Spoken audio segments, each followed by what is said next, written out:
All right, cool. So we are live. So let's get rocking and rolling. So we're gonna be logging into the IP. I mean the box. So let's get to that. We're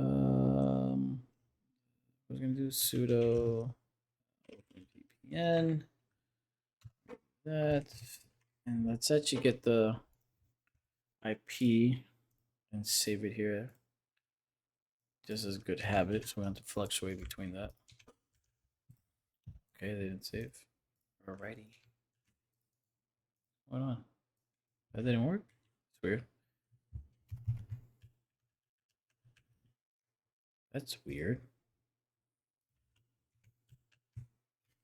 Oh. Okay. Anyways, just to confirm that we got connection to the machine, and we do, as we see. We're going to close that out. We're going to start a new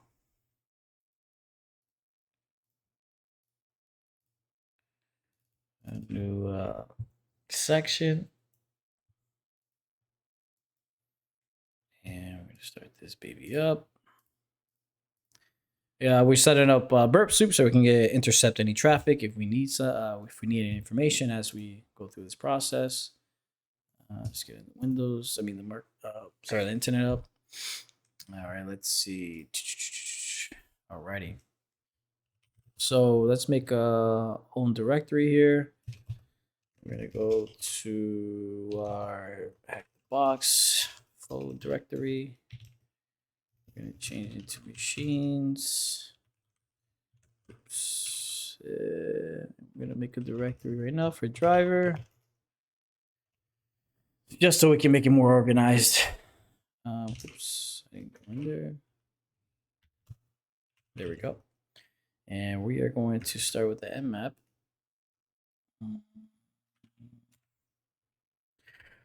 One second, let me look at my notes real quick because we're also gonna do a Rust scan, which is something I started playing with recently. So yeah. So we're gonna do all ports. Oh, that's right. Let me get my notepad here. Why is that not pasting? That's so weird. Then we're going to just do verbos, and we're gonna do tier 5, so we can do aggressive scan. And just for ha-has, we're gonna do the Rust scan as well. I believe it's right here. And what is it? It's that, and then SSA. Boom. All right, yeah. So, anyways, where was I? So essentially, guys, with the nmap scan here, just so you guys know, pretty much just to run all ports after the the P, and then we have the IP address of the machine, verbose, and then we have the T5, which is just an aggressive way of a deep scan. And as far as the Rust scan goes, the flags that we got here essentially are just like it's a rapid way to it rapidly finds open TCP ports, and it launches the nmap sorry, what was it again?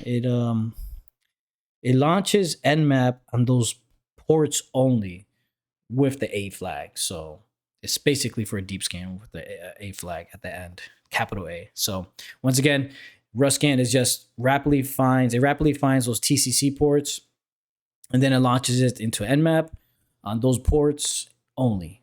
And with the capital A, we just pretty much that's just a deep scan. So that's it. Sorry if I'm getting my worst stutter today, guys. I am exhausted again. So while that's going, let's see what else we got. We got it set up. Yep, we got it set up here. Let's take this baby out. Need that. And it looks like we have looks like we got 3 ports, but suffice. I want to see if we can get a little bit more details on this. So let's run we're gonna search for the versions and default scripts here, which is capital C, run all ports. And then we're going to do that. We're going to save that file as ports. Actually, hold on. And we're going to put the tier 5.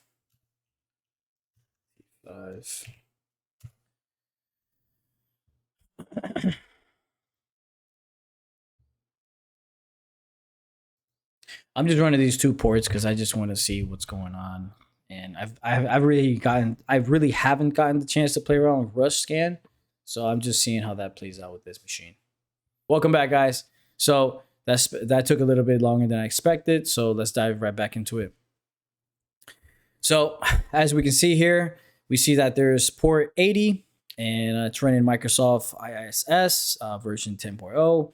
The mmap banner shows that this is a pretty much where was it? Right here, Framework Center. Please enter password domain. We don't know what that means yet, but we'll see. We see that there's 135 port TCP port. We'll see what's going on here. Nothing crazy. There's another web server up here in port 5985 port. So yeah, as far as these ports go, obviously typically a web server is on port 80, and so that's pretty cool. So we see that they're supported options, trace, get, head, and post. So it could be trace could be a risk, and we'll see if that adds up to this, but we'll see. Yeah, so with that being said, we're going to go straight into what we see first, which is the web server on port 80. And I'm going to put the 80. Don't know the credentials to this, but let's see if there's anything else that we can.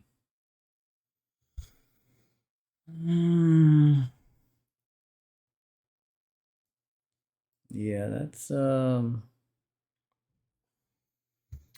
so port 185. It's a standard RPC endpoint mapper. Port 445 is a SMB, which is let's see, it's basically a Microsoft DNS. So that tells us that there's a SMB service running on port 445.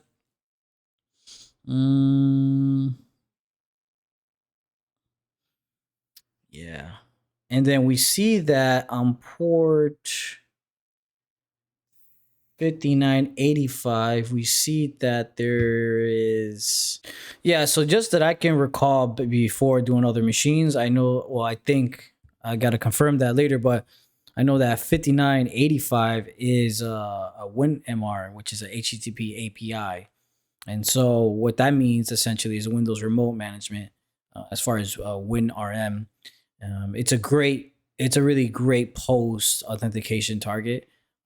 And once you have the credentials, you can essentially use. I spaced out. I know you can get a full PowerShell season with Evo WinMR, but I don't know if this is applicable. So we're gonna see what's going on. But as far as credentials, there's nothing here that will give us any clues. So let's save this for next, and we'll play around with that in a second. Actually, hold on. Let's see what's going on here. Let's check port. We're going to check port 5985. And there's nothing there. Let's check in our burp, see if there's any sort of. Let's do this again. Let's go to intersect. And let's replay this. You never know. I always like to see if there's anything. Yeah, there's nothing. Okay.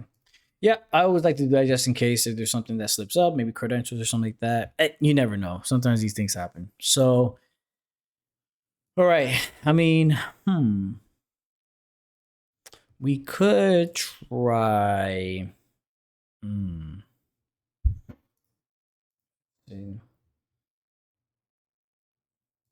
This is the.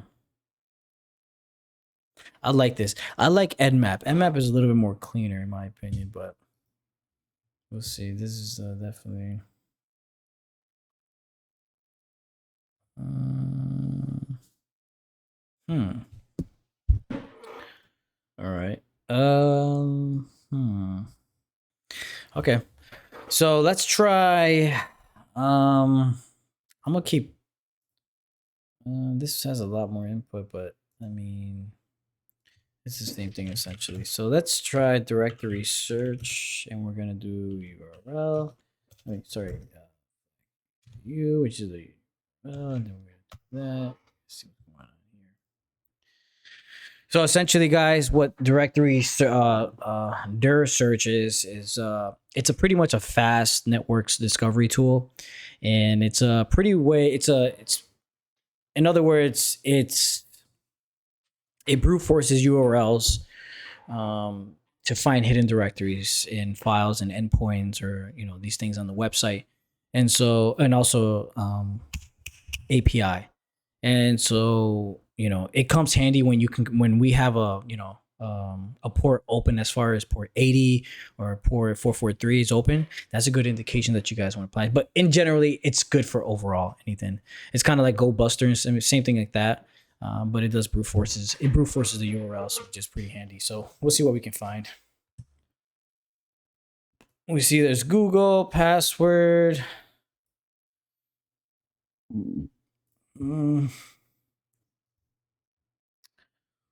Huh. Let's do this. Just curious.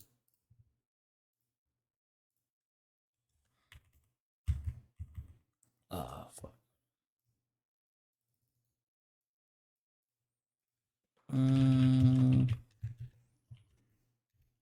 Do this. Just curious. Let's just do the whole path.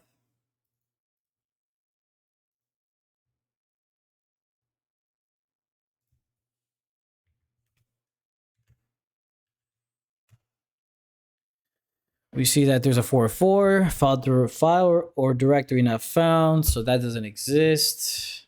Let's try this one. Actually, this is just encoded right here. There's nothing crazy. Same thing, yeah.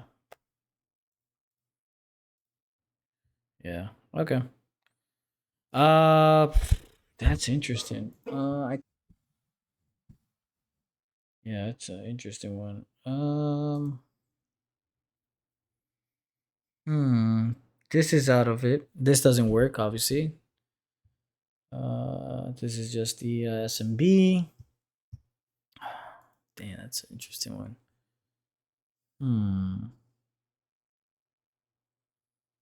We did the direct search. We didn't see anything. That could be a lead.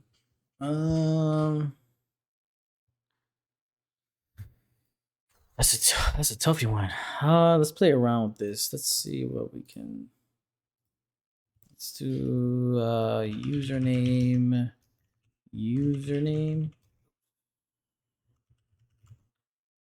Nope. Username, password. Let's do admin, username. Let's do admin. And we're in. Sometimes this happen, guys, when they have really easy credentials and whatnot. I was literally guessing on that one, so take it as a solid grant. But yeah, that essentially worked, so I'll take it. Let's see what we got here. So, doesn't look like there's much. Let's see what we got going on here. It looks like about doesn't work, and we see that. So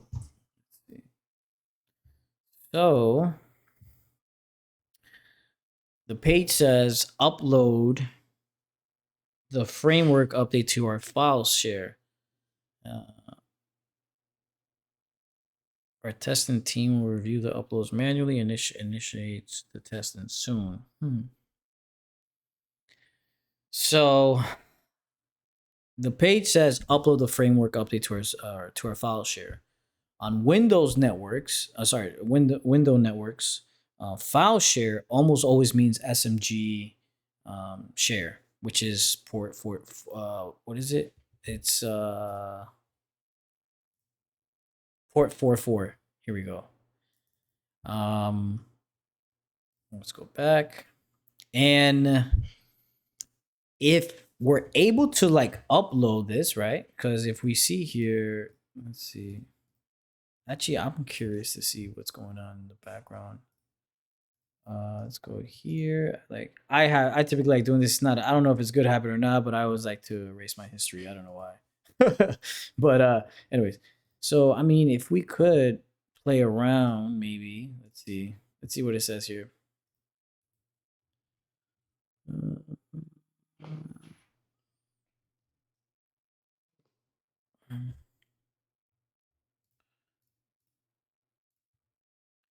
Right now, I'm just testing the function of it. So just to see maybe what is this one? This is the Echo Tank, and this is the Design Jet. So nothing, no, it's nothing crazy. No. All right, let's see what's going on with the Laser Jet Pro. And let's see. Got here, buddy. Same thing.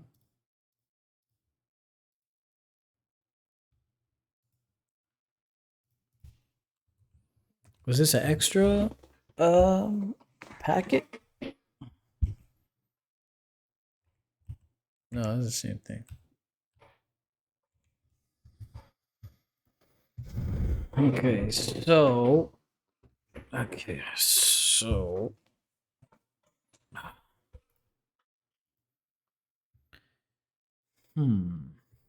that's interesting.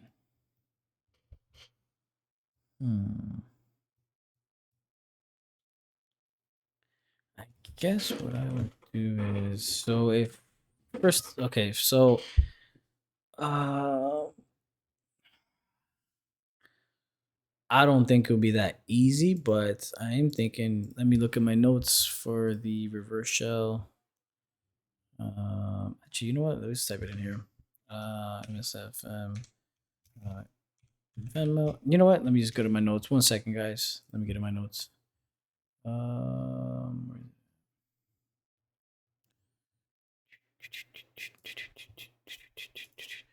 We're gonna do. Actually, you know what? Matter of fact, I actually prefer going to reverse shell. Actually, sorry, I'm going all over the place here, guys. I'm just so many things are running through my mind right now. I'm trying to. Actually, no, let's go back to the. So extension is a PHP, so it'll be valid to look for a reverse shell, PHP reverse shell. I don't think it'll be this easy, but let's see. PHP pen test monkey, and let's go here.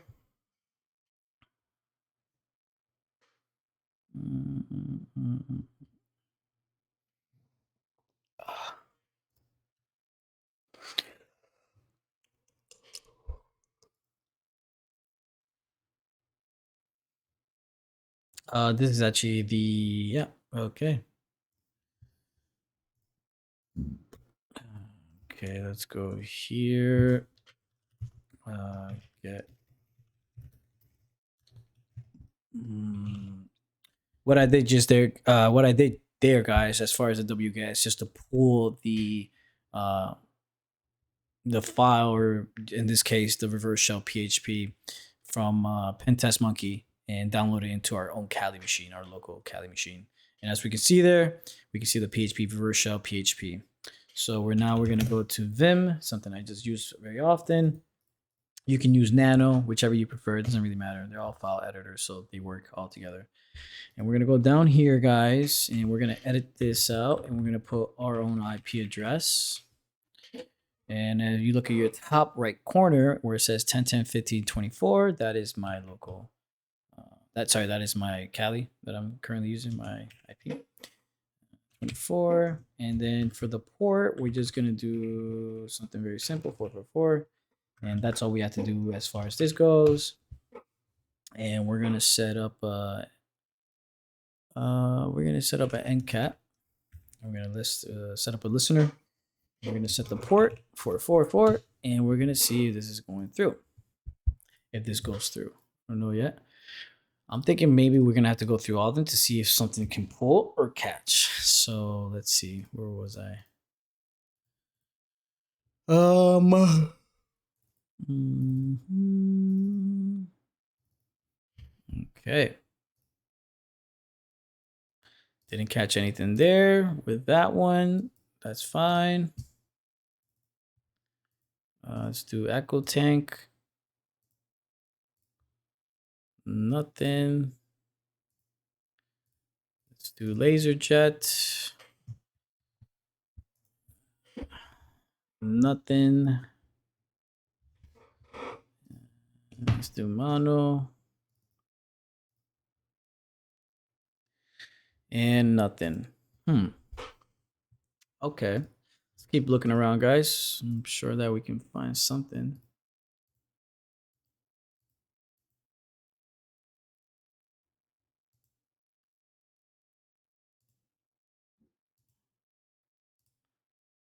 Well, it looks to me, just playing around with it, that the only thing that's available is home and the framework updates. So, what would I do at this point, really? Hmm.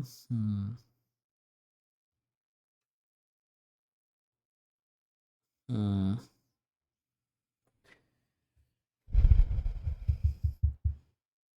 Well, just as a FYI, I know that whenever I see this, as far as uh, a file upload that we can do, this just gives me the hints, or at least it switches my mindset that we can exploit this essentially.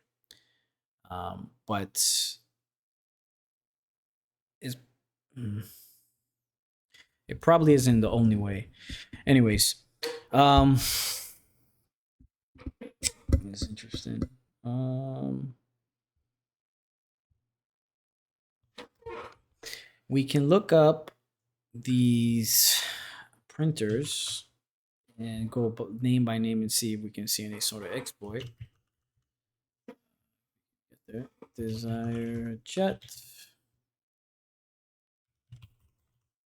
Does that give us the version? No, it doesn't give us the version at all, actually. And I remember that it didn't give us the version at all here, if I can, pretty sure about that. Hmm. Yeah, once I was going to Desire Chat.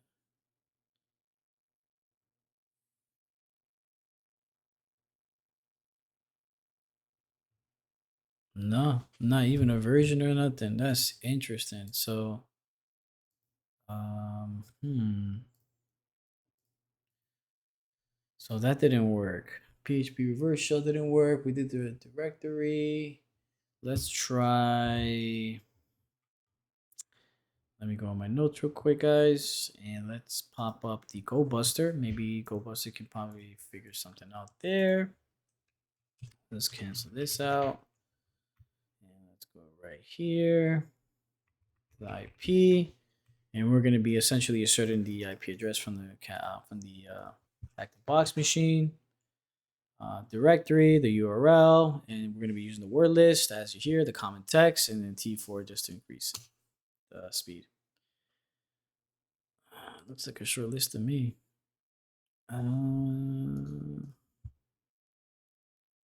Access forbidden.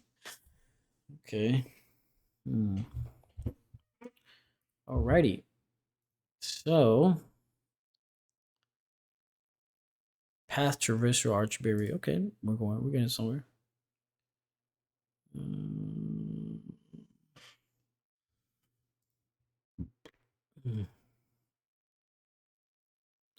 We can also try out, I think.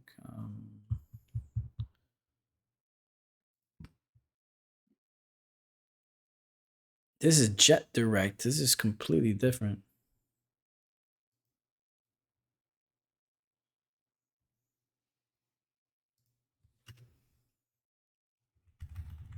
What's a printer?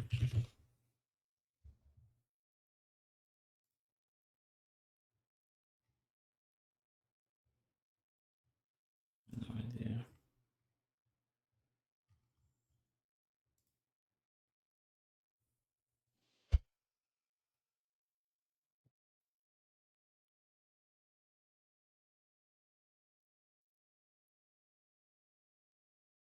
Printing shells vulnerabilities into. That's interesting.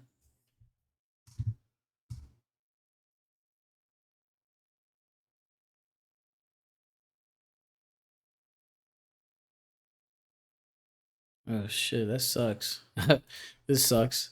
One of the exploits allowed a remote attacker to gain code execution rights by luring a user into printing a malicious crafted PDF or visiting a rogue website, and then they take all your shit. uh, link local multicasts, name resolution vulnerability. Oh man, let's see.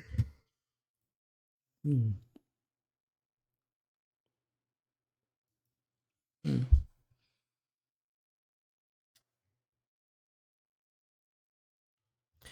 Man, how do we find a that's that's so interesting, bro.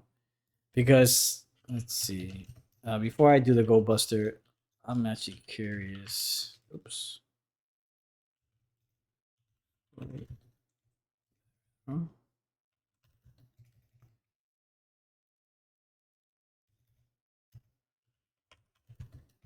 What the? Uh,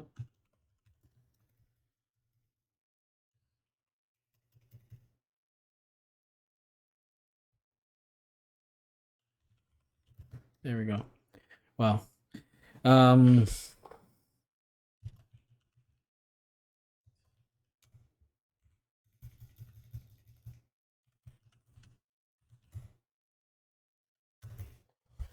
Okay.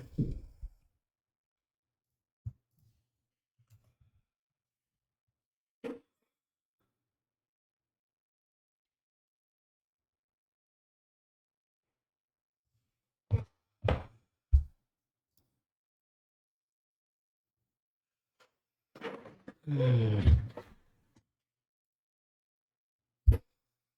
Hmm. Denial of service. Migration. What's this? Looks good.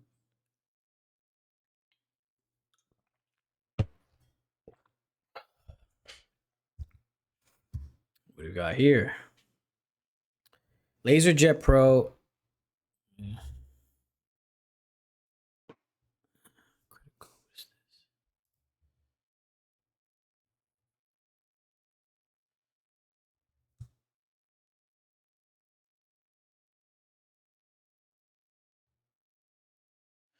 No, it's not a Stack Overflow. That's a pretty high percentage, though. We have LaserJet, right? Is that correct? Yeah.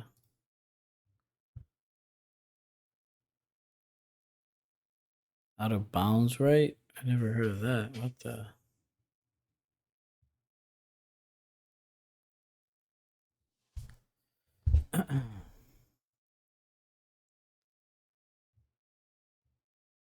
Postscript print job? Interesting.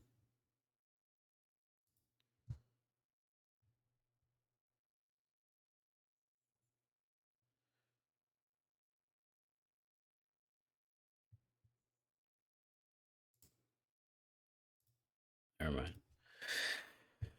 Uh, it's gonna take a little bit. Oops. Mm,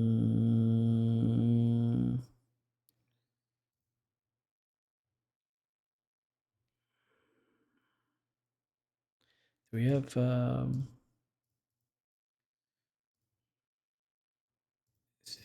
it seems like there's some sort of exploit for LaserJet. what is it called? Laser. What was it? Laser Jet Pro. Pro.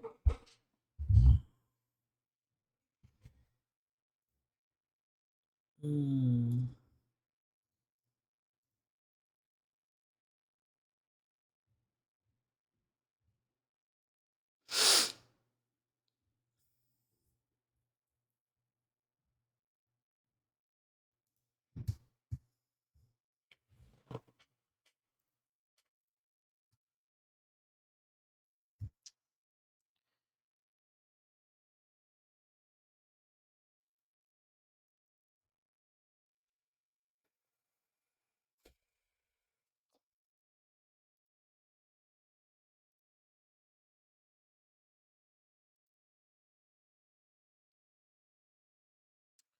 Let's try something real quick, cause I'm not getting no. Um,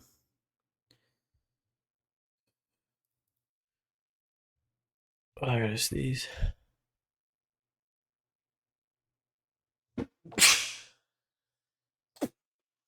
Oh, excuse me.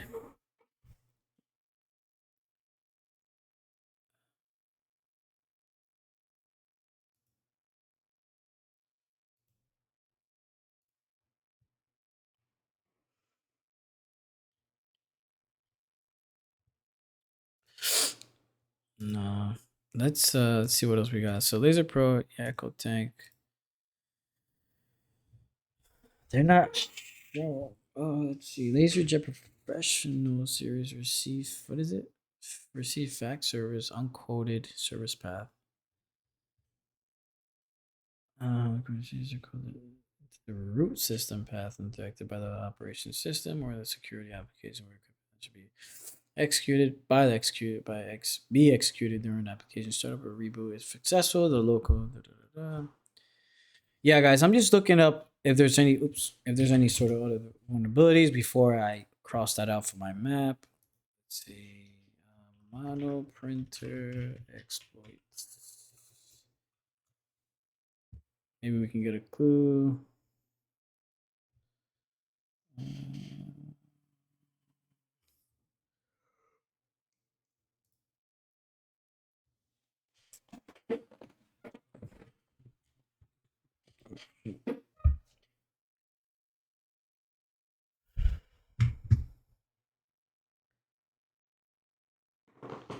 Here we go.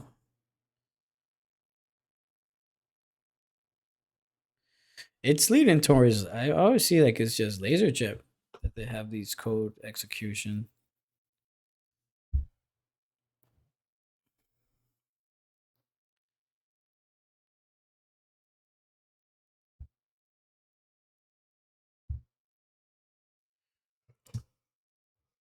I don't see no.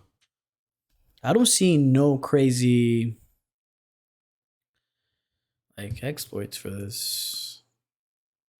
Did we do a tanker? Echo tanker? No, I don't think Echo tanker. Echo tank. Was it?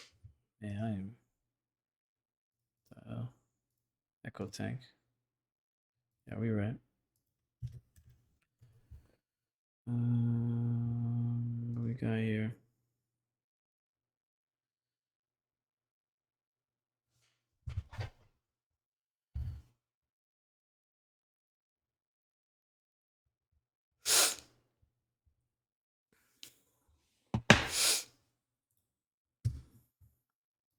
Security vulnerabilities in the printers, framework, and network, such as default passwords and cross-site scripting.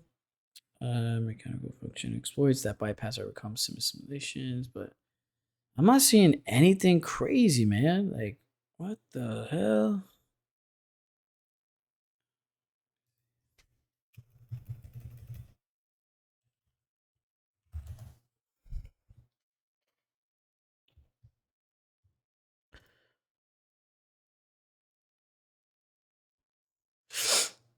Mm, what is this? Insecure initial password configuration. Stop there.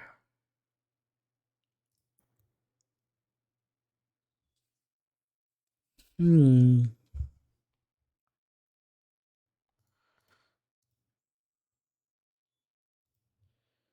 I want to enable the cookies here. So I'm not going to bother.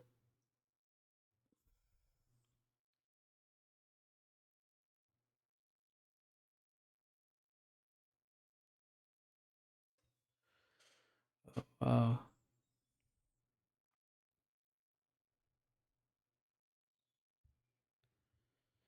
this is S-Bahn, and I don't want to. I got to install it. Something very different I've never experienced.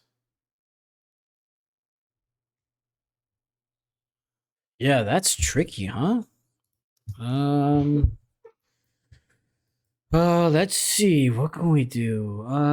Let's go back to this baby here. We could, cause the 445. All right, so let's see. Do this.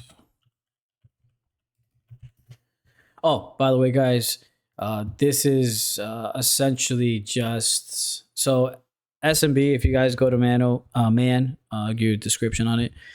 But essentially, what an SMB client is that it can talk to an SMB and also Civ's server, and it basically offers. Let's you know what? Let's just type this in. Let's see. SMB client, and as we can see here, SMB is a client that can talk to an SMB in Civ server. It offers an interface similar to that of FTP program. Operations include things like getting files from the server to the local machine, putting files from the local machine to the server, retrieving directory information from the server, and so on. And so now that you guys get that, we're going to run SMG and see if we can. We'll see. For the flags, let's see. We're going to run. We're going to list the shares of the available host, which we're going to put the IP address of the hack the box, which is driver in this case. And then we're also going to put, let's see. We're also going to put, we're going to ask for no password. So let's do this. We're going to do SMB client. Capital L for the shares. We're going to get the. This is no bueno. I have no idea what's going on with that, but hey, whatever. So, and then we're going to put the flag N for the no password. See what we get. Access denied. Interesting. Huh. We can also try. We can also try RPC, but I don't know if that will be. Damn.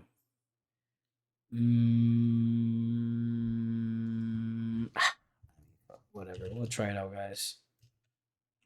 Client, and we're gonna see for the flags.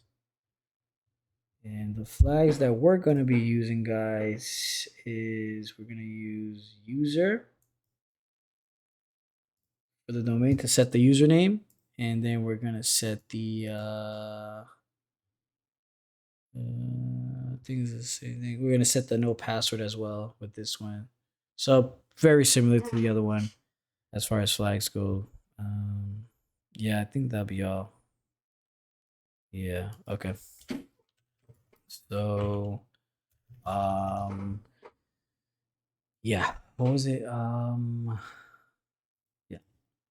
So we're gonna go capital and we're gonna do quote quote for no password.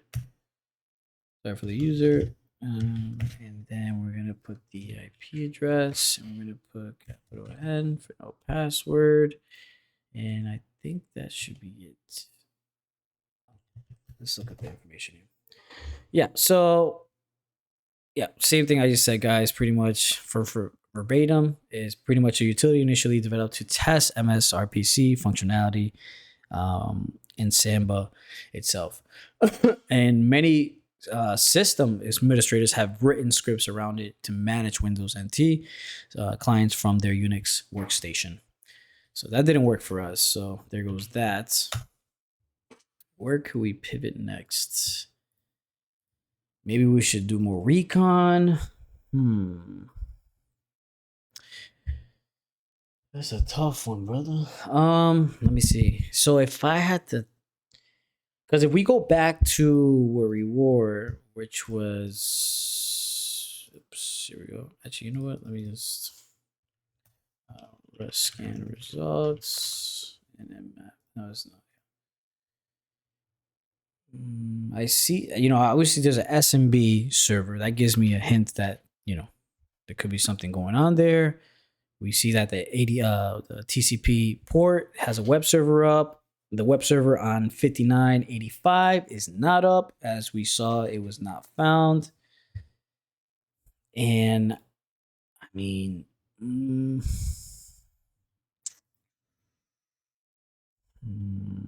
yeah, that's a tough one.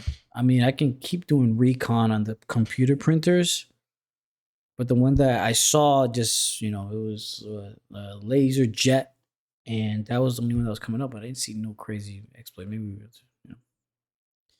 don't know. It's interesting. Maybe if we, yeah, that's a tough one, bro. What? We're gonna figure this out. We're gonna figure this baby out. So if it's 445, let's see.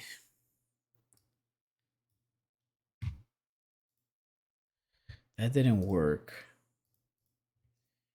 That didn't work. Maybe if we can.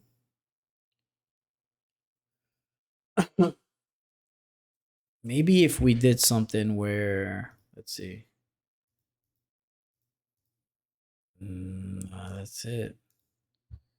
We did director. We did we checked for the, oh, that's right. Let me check let me go to my notes. Wait, we did that already. Yeah, we did the Go Buster already. So the next thing that will lead me to is um,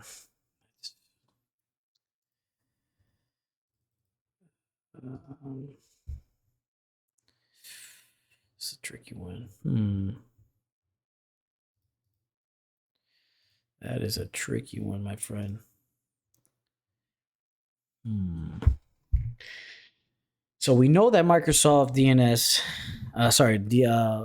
DNS is running because of the 445, which tells me that SMB service is running, which we could use as a SMB enumeration, or like I said earlier today, for later lateral movement.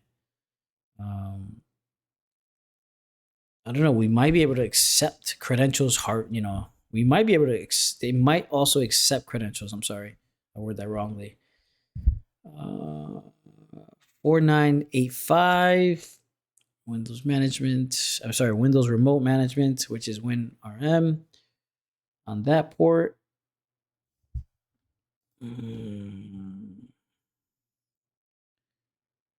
Yeah.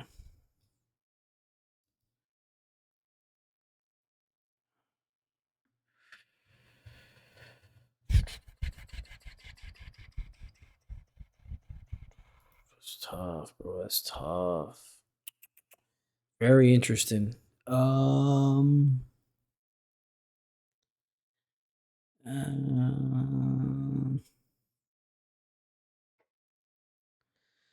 Yeah, because if the Windows network's file share almost always means an SMB share, which is port 445.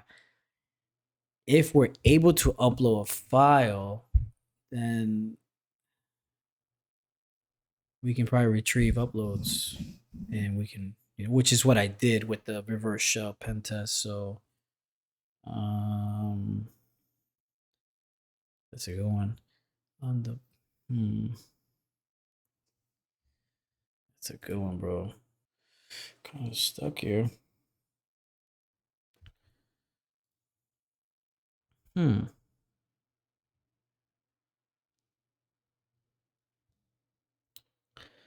I mean, we can try it out. I mean, that's tough stuff.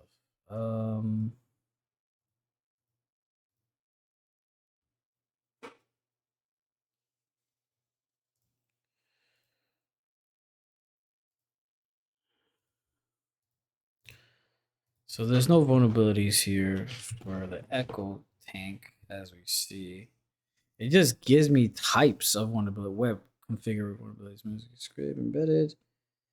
Maybe if we, but there's maybe,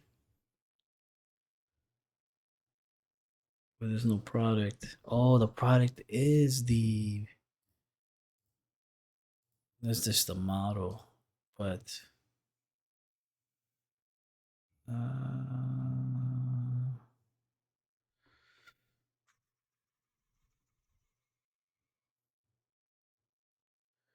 what's the other one? We did Echo. Laser Jet was pretty much the common one. Mono, there was nothing. Desire, Design Jet was nothing.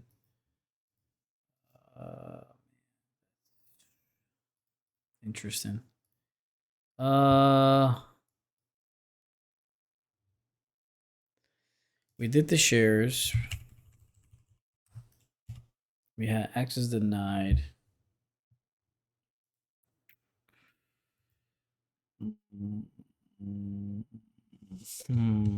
I would, if this didn't work. Let's see. So there's no exploits for the. So there's no. So just to recap, there's no exploits so far that we can do as far as the follow up. Oh, let me see.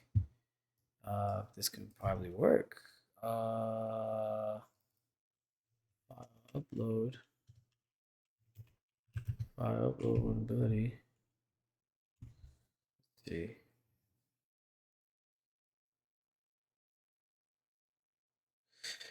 I get that. Let's see what's going on here.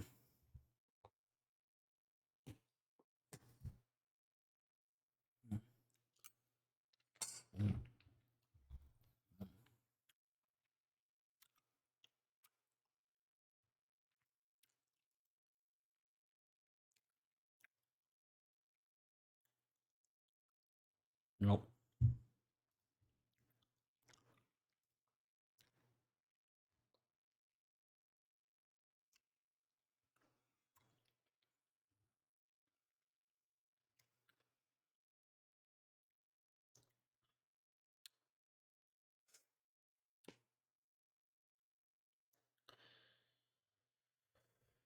Okay, show me how to do it though. Let's see what's going on. Oh, WASP.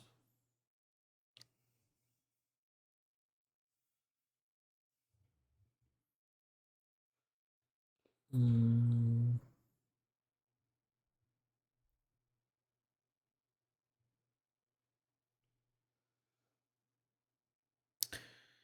The thing is, it okay.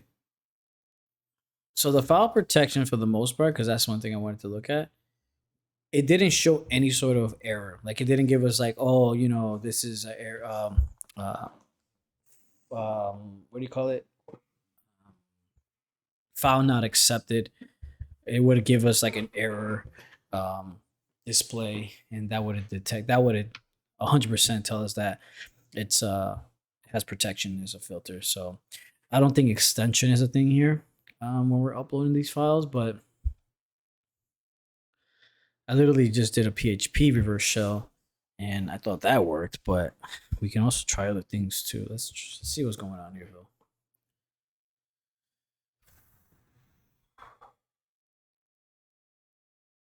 Is there any other thing? No, it's just. Hmm.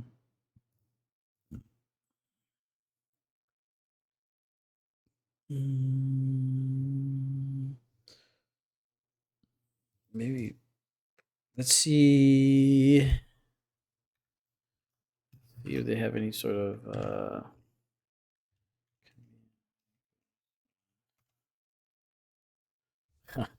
just seeing if we can do some command injection. Yeah, I was trying to see if there was any kind of child. Uh,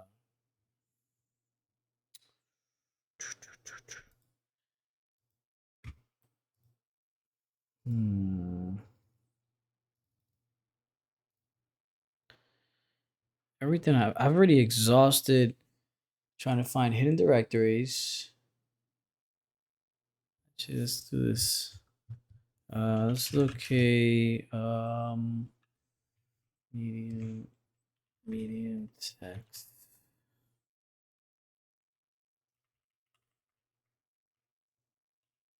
Uh,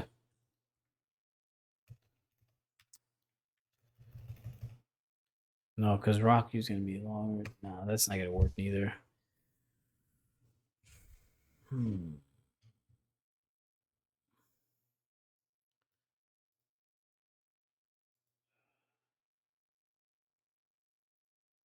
Select the module. Framework update to our file share. Oh, uh, that could be a good clue. So select the printer module, upload the respective firmware update to our file share. Let me see what that even means, bro.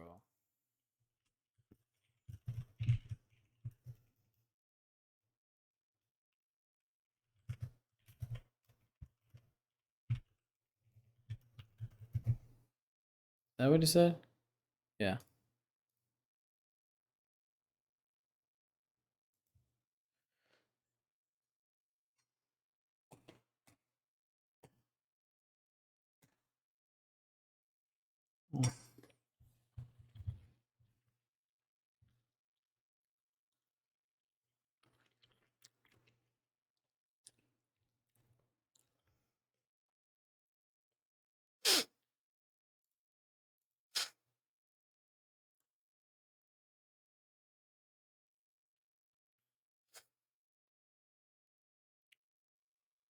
Um,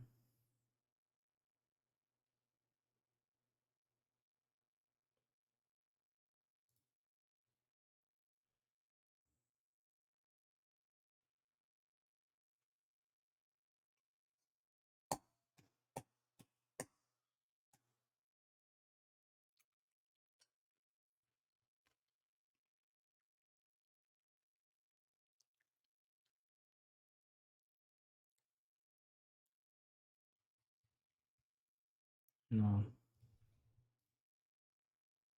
Mm,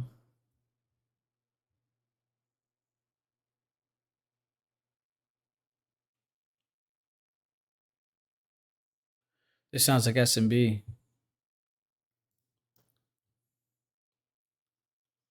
It does.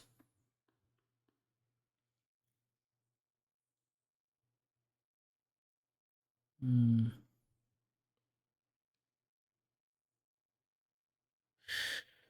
Maybe if we're able to do some sort of, I don't know. I wonder if we can use. It's interesting. This gives me a kind of like a clue because if we can file transfer, because it says here framework update to our file share. Our testing team will review the uploads manually and initiate the testing soon. So, mm, you know, SMG, the function of it, or sorry, the operations of it, pretty much includes getting files from the server to the local machine and putting files from the local machine to the server, retrieving directory information from the server, and so on. So maybe if we do something like SMG attacks uploads, maybe.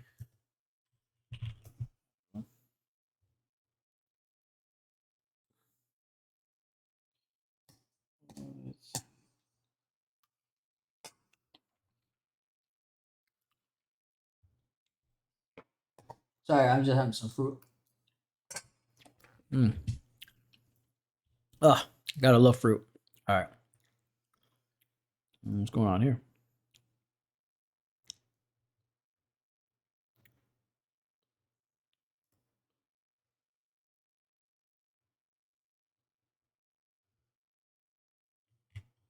What is this?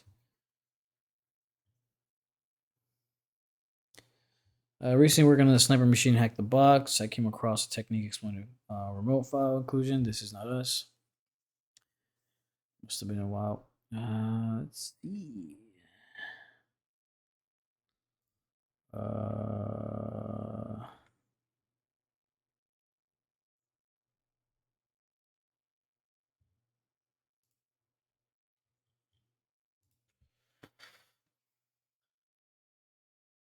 Hello. Okay.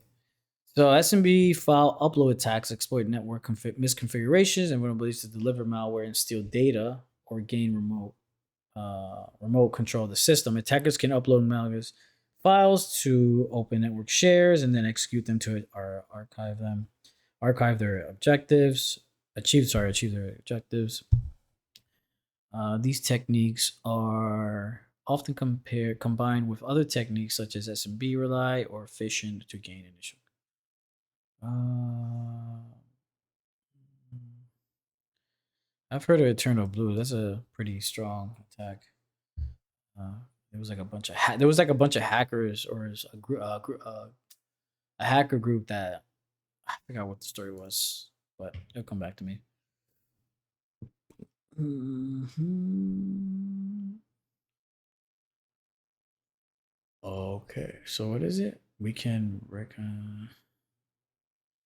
So recon and enumerate. Attackers use tools to scan for open SMB ports, 445, and enumerate network shares.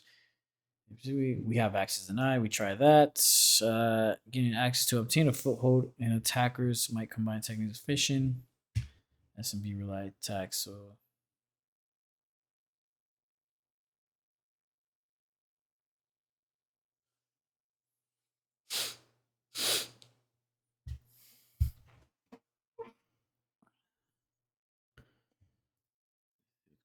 here, SMB encryption. You can consider this.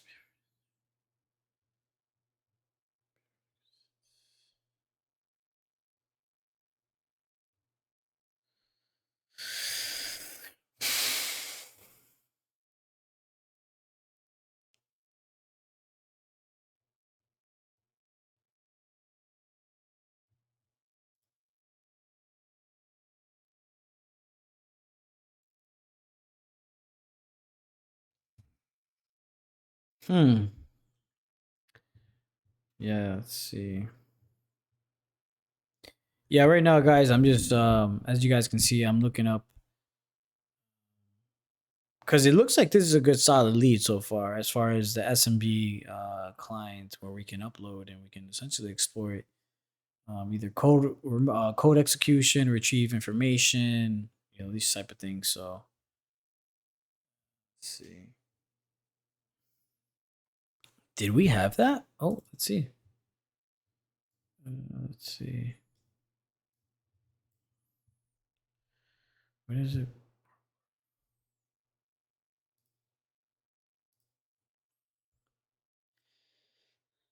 Shit, I can't even see what this. Let's see bigger. And there was the what? It was the Hope script results. Was it security? Let's see.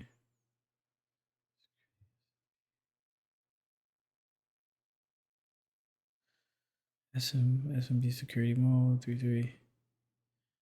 Hey, and we got a lead, guys. We got a lead.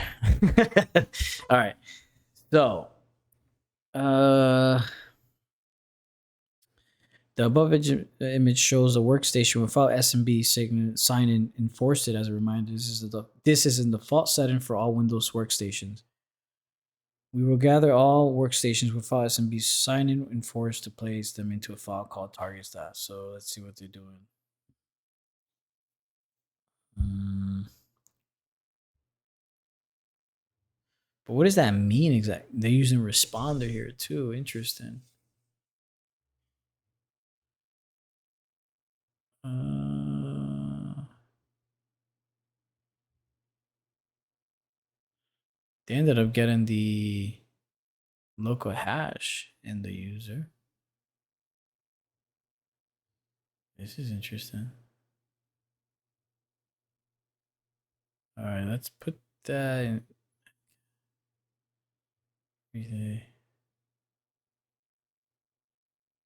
Okay, let's put that there and let's see what else. This is the SMB Rely tax. I like that. Let's see what's going on here. Anonymous SMB file shares. I just like to make sure that I have more than one option when I start getting into the exploits, guys.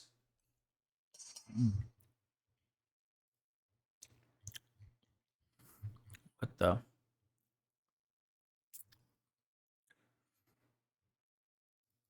Proof of concept. Mm,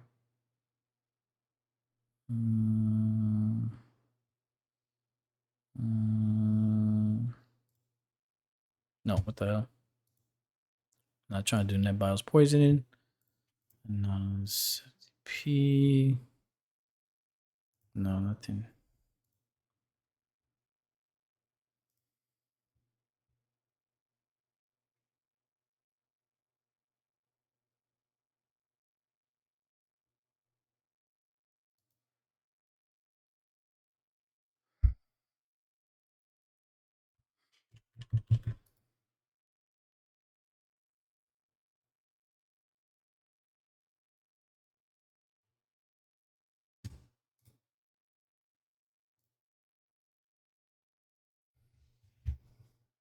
Okay, so we can.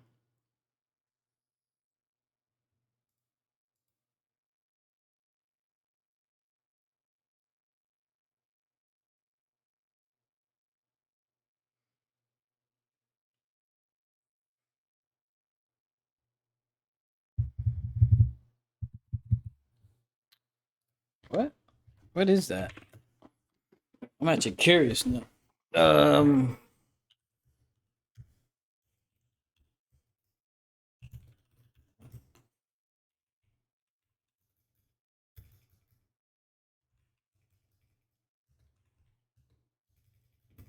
Let's see what that is. Uh,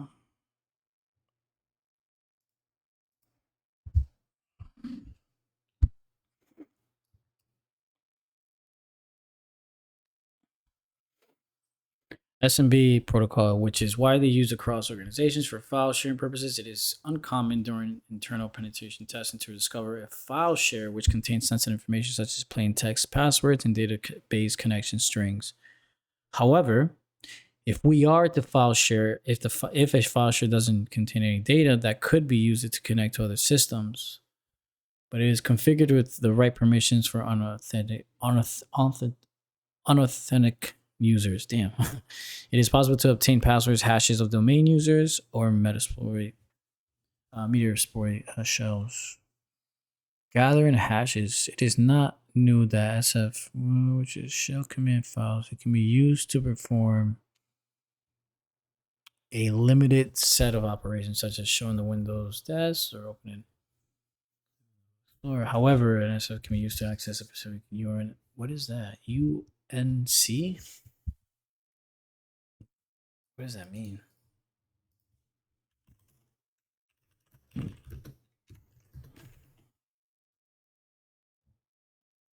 Oh, Universal Naming Convection path is a standard way to specify the location of a shared resource, such as a file, printer. Oh, interesting. On a network, it uses a server name shared resource path, which allows the user to easily access by identifying the server in a specific folder or file. Interesting. Oh.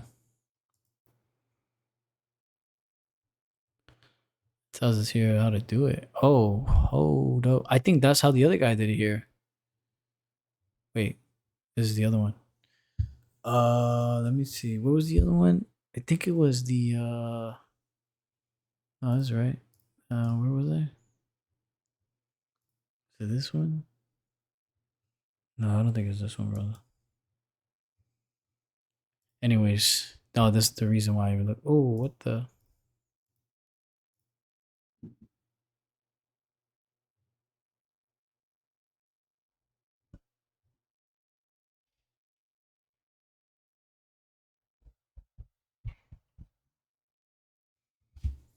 I got blocked? What the hell?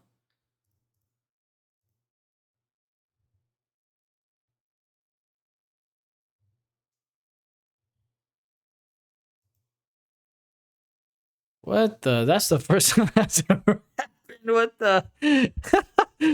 All right, whatever. But that does give us another hint that we could be on track with this. So let's see what's going on here. So saving the pentest lab.txt file as a file, we can make the file to be executed when the browser when the user will browse the file, adding the symbol in front of the file name with the place pentest and responder, which is one of the tools that we saw earlier today, needs to be executed with the following parameters to capture the hashes of the users that will browse the share. When the user browses the share, a connection will be established automatically from the system to the, once again,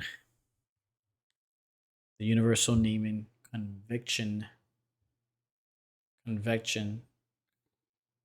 path. Interesting. So Windows will try to authenticate to that share with the username and the password of the user. So Windows will try to authenticate to that share with the username and password of the user. During that authentication process, a random 8-bit challenge key sent from the server to the client in the ASHTD MTL. Interesting. So how do we set this baby up? So he did a. Let's see what's going on here, buddy. And so I can see. All right, cool. So he did.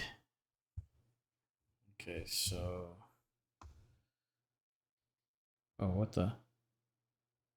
1 second, guys. I got a call. All right, guys. Sorry, I had to take care of that. I had an important phone call to answer. So let's get right back into it. So we see that we can gather hashes using this attack, which is essentially making a file. Yeah, it's making a file with the SF extension on the end, which is interesting. I've never heard of this attack before. Always learning something new. Love it. Let's see. So let's do VM and we'll name it I don't know. We do wait, first of all, how do we do this?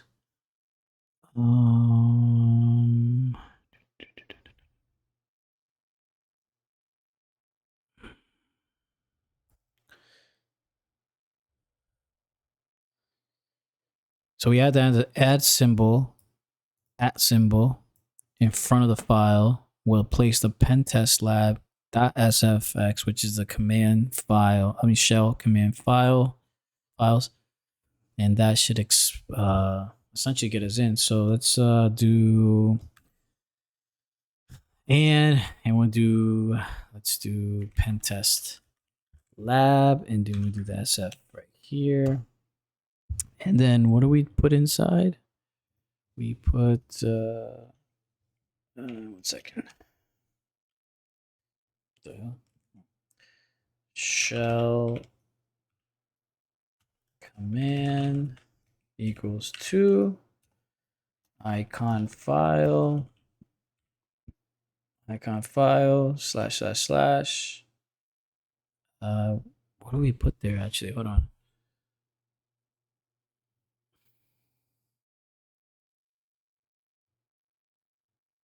Are we putting the what the hell? Are we putting the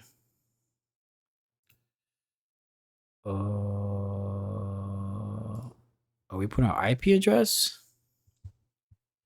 It doesn't really tell us that though. Let me see.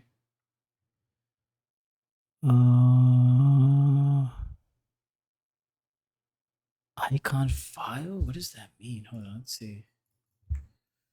Icon file IP.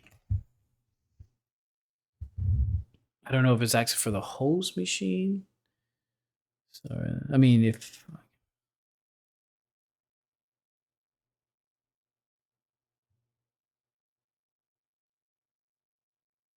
Wait, what? An IP international protocols assigned versus to the computer network that uses the network protocol for the communication. So, an API address serves as a unique address for a device. I don't know if I caught that, but whatever. No, no, no, no. I'm looking for IP.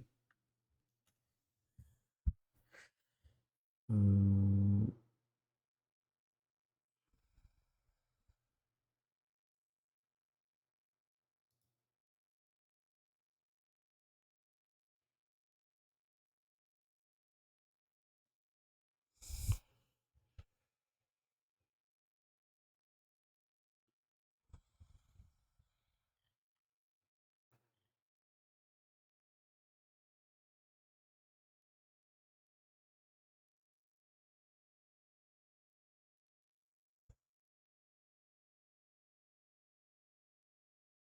hmm. Um.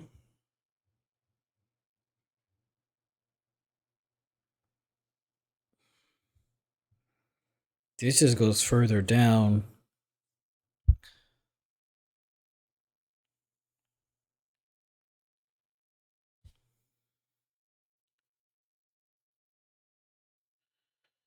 This is the.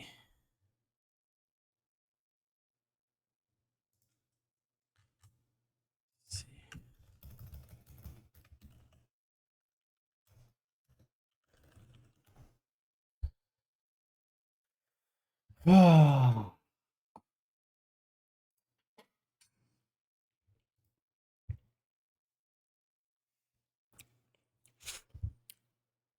Oh, this is good. It kind of clarified it for me. I thought I knew what it was. I mean, I do know what it means to gather the hashes, but the better description. So, an SMB SF attack is a credential stealing technique that abuses how Microsoft Windows automatically handles authentication for shell command, which is the SFF files. The attack requires a victim to open a folder containing among its SFF files. No further interaction, such as clicking the file, is needed. How the attack works. An attacker creates Yeah, but I'm trying to find the syntax. Oh, you know what? That's perfect. That's what I want. Syntax. There we go. Let's see what we got going on here, guys. No, it's way different. Oh my god, I'm not accepting no cookies, bro. Let's see what's going on here. Mm.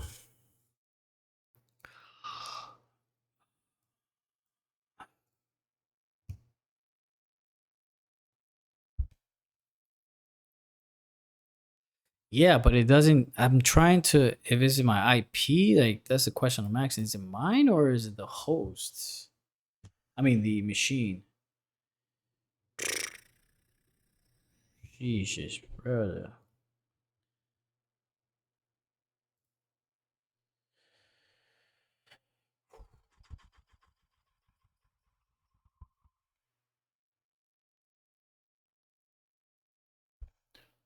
Um. Oh, the attacker's IP address. So create the file steal hash dot sfx f sorry with the above and add the correct attackers. So if I'm attacking, it will be I'm the attacker. So that's essentially me. 15. I'm just putting my IP address here, guys, and we're gonna go back to this. I just wanted to find out exactly what I was put in there. What was it? Share. Is it share? Yeah, share test. Uh, share test icon, and then we're gonna put taskbar. Okay, and then we're gonna put command equals trigger, capital T, trigger, desktop. Make sure that's right. Shell command 2 icon file equals slash. And this is our does attackers, which is us. We're gonna share test.icon. This bar command trigger. Looks good to me. All right, exit this, and now the next step is responder. So let's do sudo responder, and we're gonna do the. I don't think we even need to pull out the WRF. I've never heard of that one. I'm just gonna do it when I have my. Let me look at my notes real quick, guys. I don't think we even have to do that. I think we can just do. Okay, here it is. So responder, we have capital flag I, and what was it that we had to put here? Our IP, tuno, and we're gonna put capital A. Let's see. Okay, we're here somewhere. I'm curious to know. So basically what's going on here, guys, is the responder needs to be executed with the following parameters to capture the hash of the user that the browser will share. So the browser does share. So we'll see what happens with this, and hopefully we get something. But yeah, so basically what a responder is that it's a lane, poisoner, and sniffer for Windows networks. And essentially, it's good to know how it works because it pretty much spoofs name resolution. And yeah, that's pretty much all I kind of know about that. But it can capture what was it? It could capture, what was it?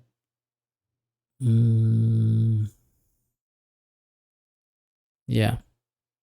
So the responder will capture the NTLM right here in the bottom hash. So yeah, and the reason why we want to use that, guys, is because we can do credential capture, right? Which is what we're essentially doing right now.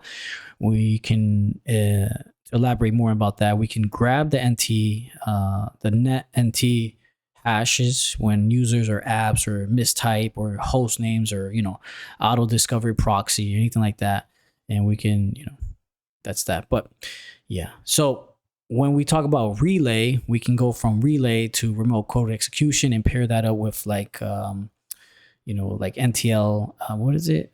NTL relax .py, which essentially is to authenticate the victim to SMB or LDAP or HTTP and run commands. You can create users, you can dump, SAM, NTDS, and etc. So when the SMB is signaling off, that's when you can target. That's when the target allows it.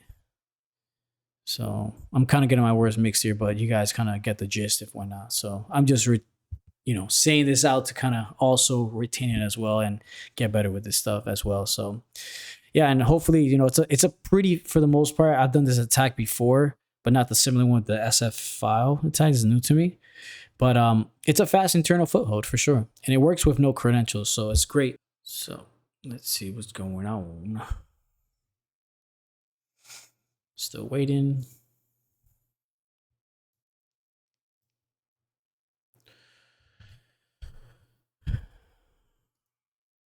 While we're waiting, another good thing to know about this when it comes to responder as well is when we use it inside like a flat Windows or Active Directory network where LLMNR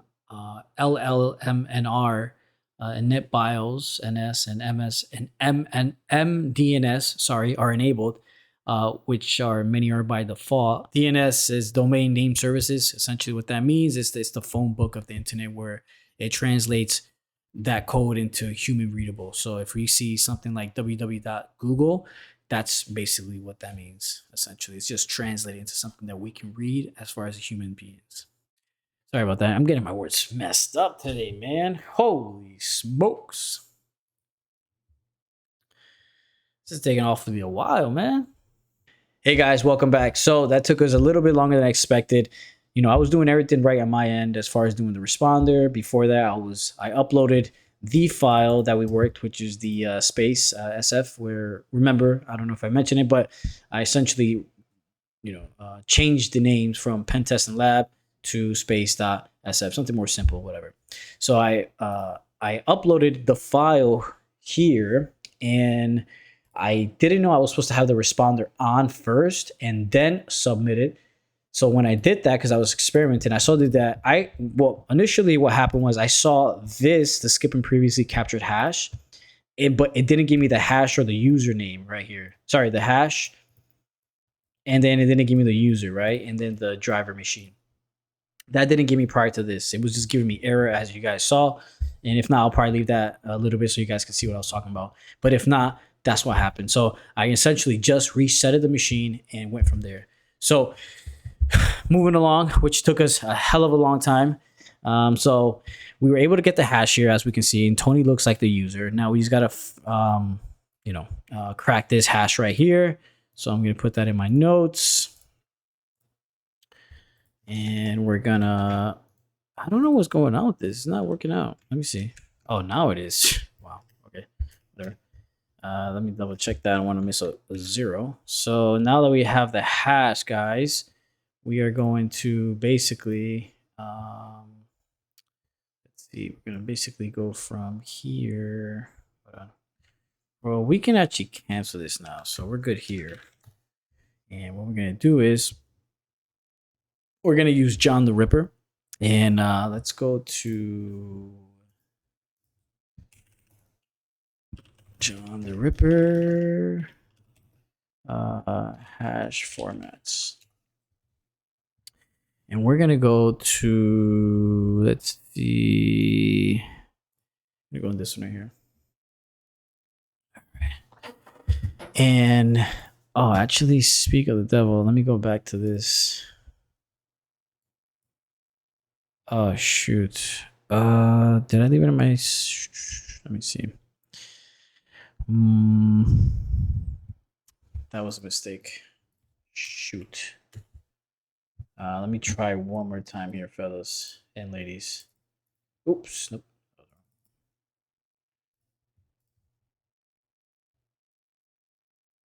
Snap.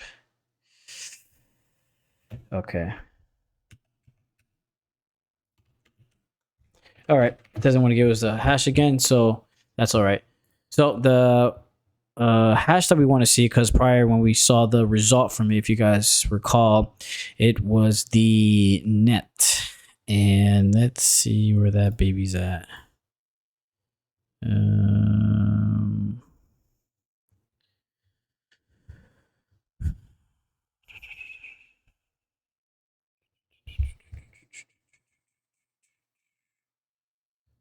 this was the, let's see.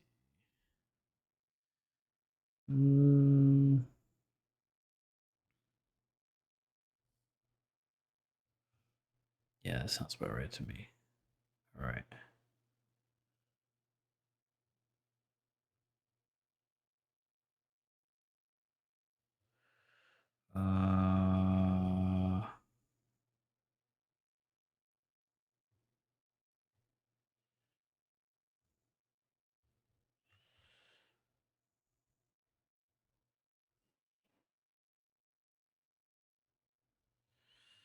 Let's see.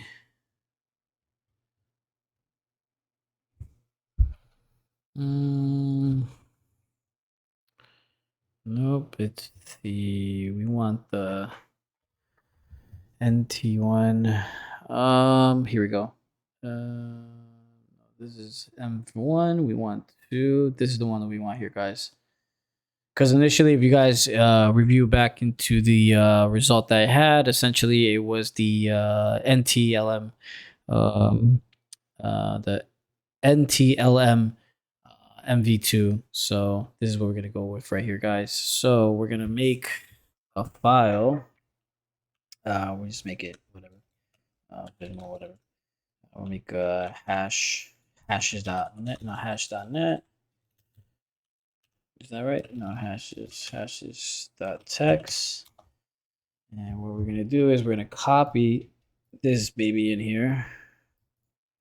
Oopsie daisies, that was not supposed to happen. There we go. Let me see how it wants it formatted. Yeah, it looks right. Yeah, let's try that out. All right, and then we're gonna want to do is John. Where is it at? John dot format equals. Where's down here? Wait. Format dot net. Sorry, net nt lmv2 hashes.net, and that should be it. And then we're gonna have to locate the. We're gonna locate. Right now. I'm just locating the RockU text, which is what we need to crack this, so I can run through that list and see what it can find for our password.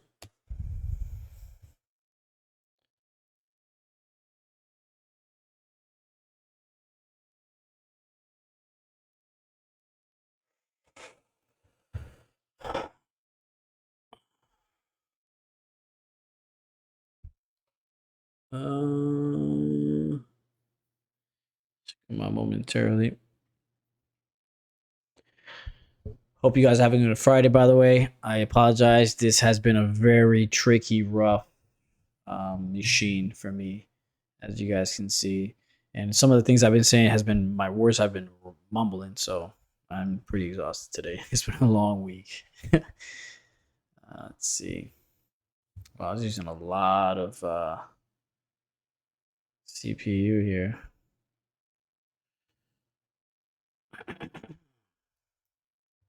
But that's normal, especially when you use RockU.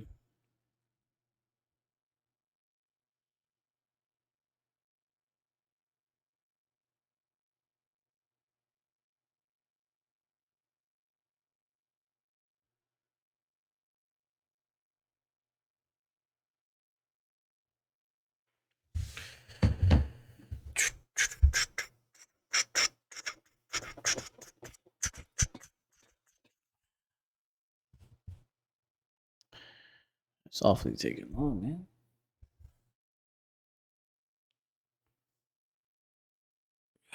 Once again, what I did here was essentially from the responder, once we got the hash, it essentially gave us the driver and Tony, and for the username, and then the hash it gave us. But right before that, it had the NT LM, yeah, LMV2, and that essentially gave us a format that we needed to get the proper format for John the Ripper. So I ended up using this right here. And then I just inserted the code that I had, the hash that I got into the file, which I used to use Vim. And as you can see here, Tony is the username here, and then the little Tony, I would assume, is the password here. So we cracked the hash. Now, the next thing that we're going to do here, guys, is essentially pivot into seeing if we can do any SMBs.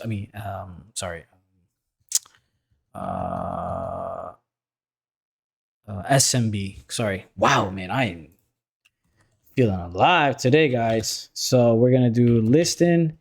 And let's see, we're going to do the listing, and we're gonna do the slash slash slash. We're gonna do driver, and then let me see the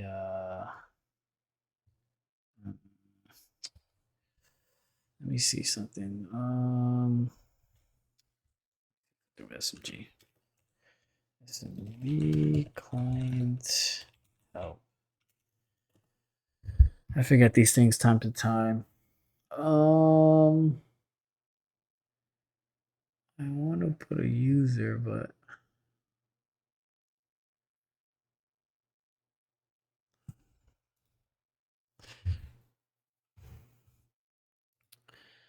let me see.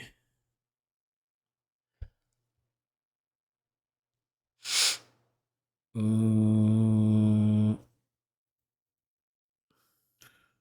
me see. Oh man,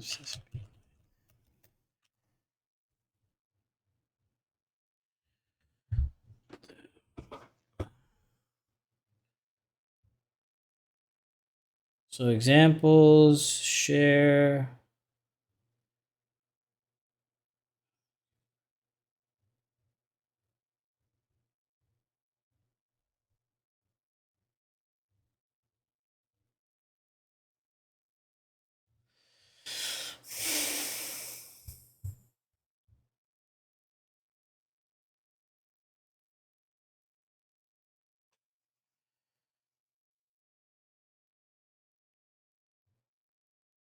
Oh, so let's do that then. Let's do back to this, which was SMB client.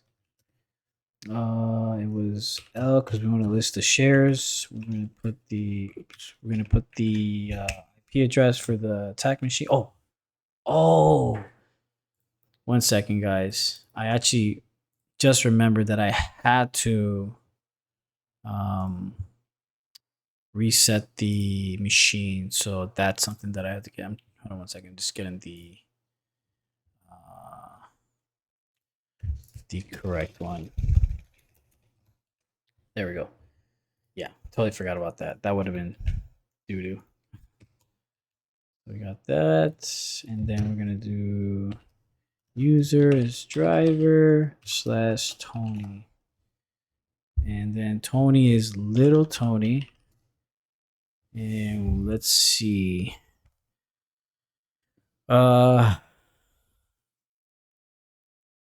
So connection to the IP failed, unable to connect to SMB1, no work group available.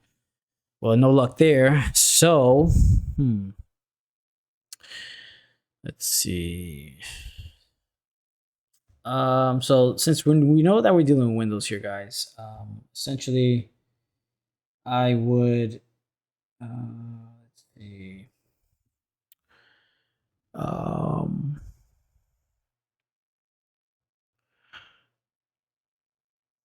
Let's see.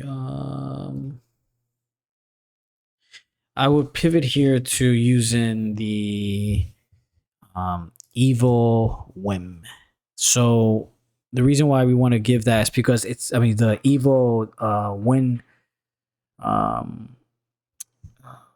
RM gives the cleanest foothold. So essentially, it lands us an interactive shell that's built in, right? So that's one of the most important things that we want to talk about. It's great for post exploit, but it's also good for privilege escalation. So, considering that we're using the TSL on port 59, which one was it? It was 5985. We see that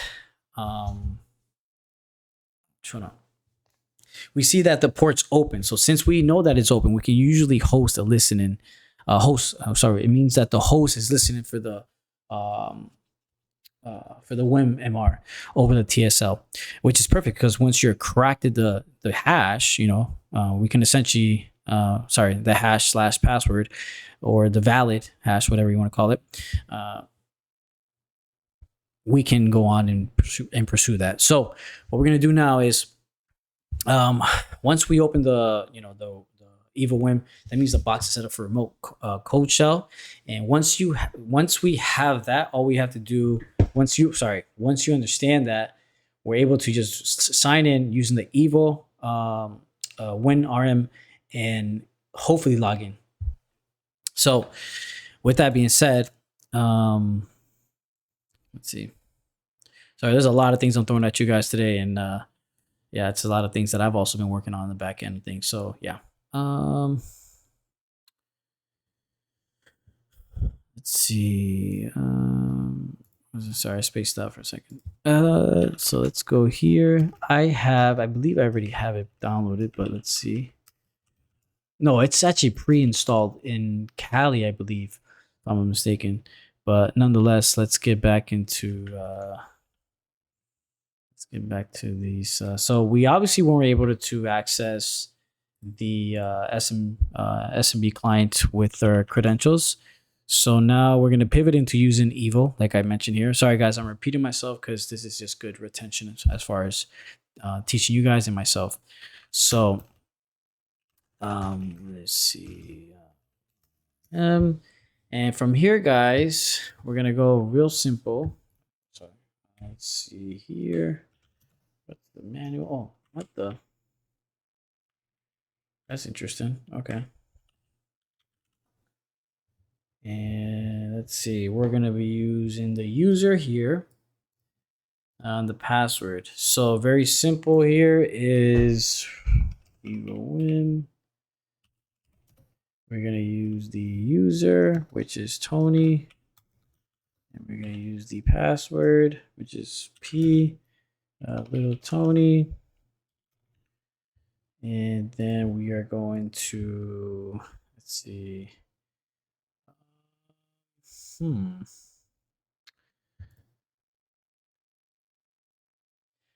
going to put the IP, which is the machine that we want. And there you go. Cool.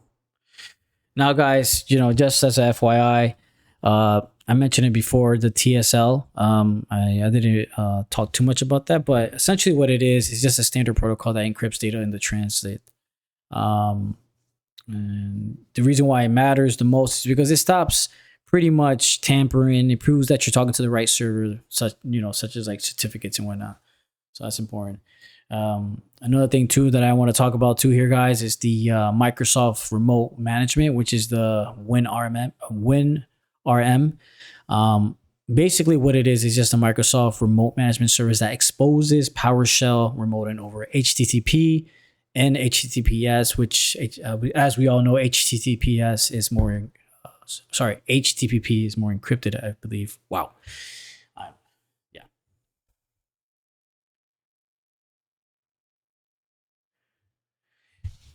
Yeah, guys. So a little bit of what's going on, just so you guys know, because I went over a little bit.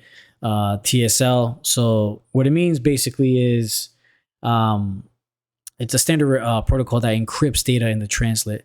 And why that matters is because it stops tampering. So pretty much it proves that you're talking to the right server, which in other words, certificates, if that makes any sense. Another thing too that I wanted to talk about was essentially the WinRM. And what that is Windows Remote Management.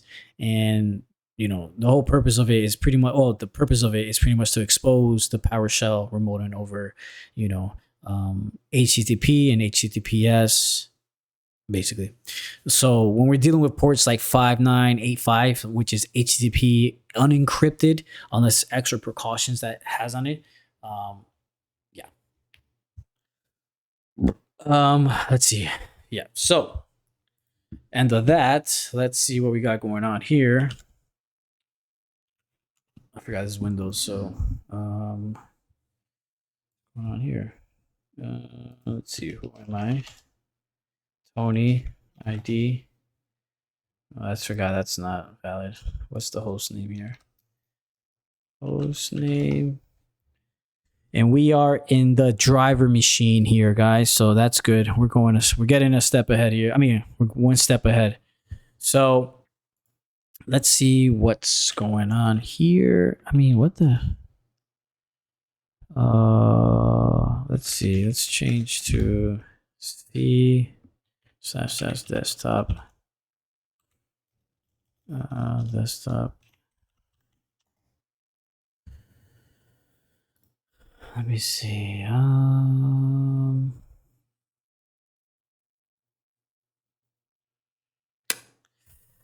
That's interesting. Let me see.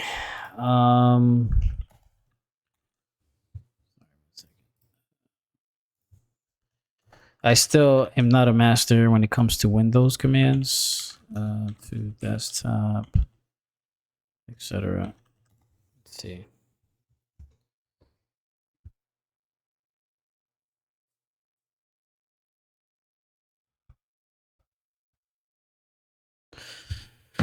Uh, oh no, pass.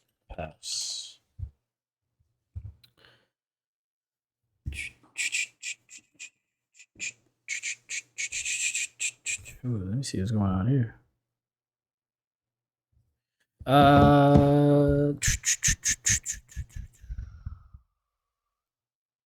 So directly comic program data used it. Blah, blah, blah.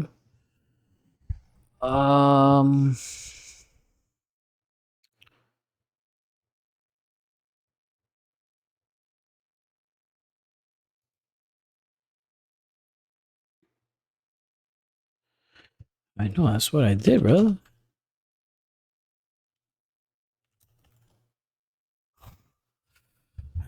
What the? I must be going slow. Anyways, this is good for me to learn because I'm still learning as I go, guys, as you guys well know. So, part of my lack of skill when it comes to these paths and commands.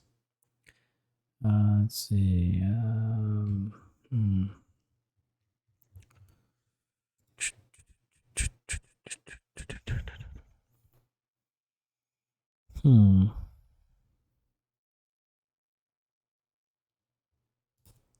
See.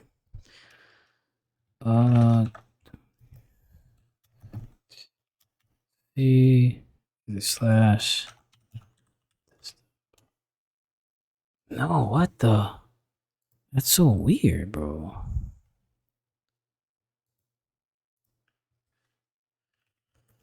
Um.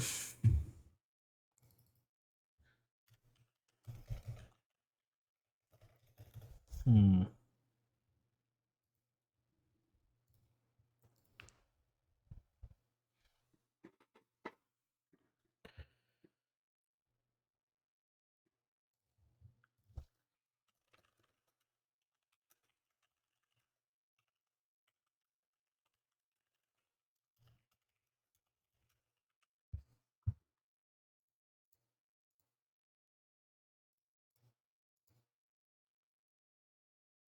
So much for check spelling, bro. Oh, that's good. Okay. Through the path. Desktop.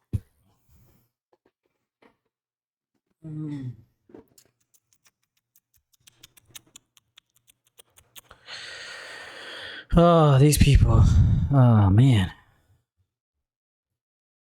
Let me see. File. No, man. I just want the paths.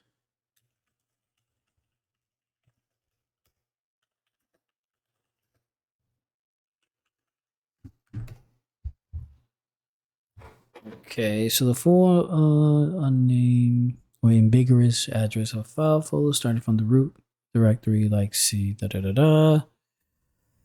So C, the current folder will appear like C username directories. So if I do something like oops.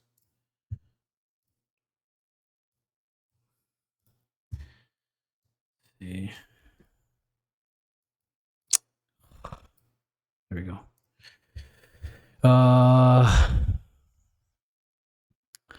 I just wanted to print it out. How can I print a file? Print.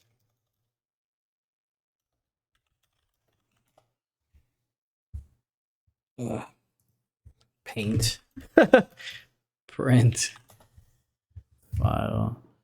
To get a full path of file text, real path. Hmm.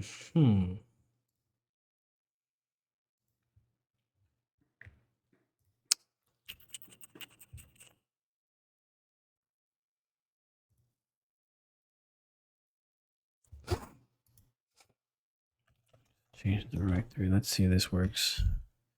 Users, Tony, document. Oh, actually, let's see. And here we go, guys. That took me a little bit of time, but I was able to figure out the commands for the Windows side of things.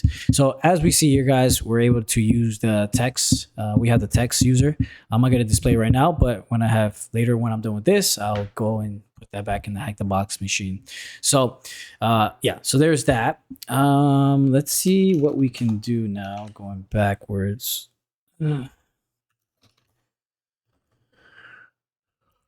Let's see, we could change to administrator. It does not exist. So let's go into users.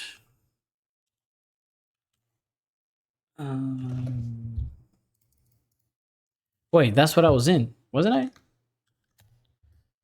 Oh, here we go. What we got going on here? Oh, there's nothing in here, guys. So we have the administrators denied. So that's that. We can try. We know Tony because that's who we're essentially under. That's how we got the user text. So that's that. Let's see.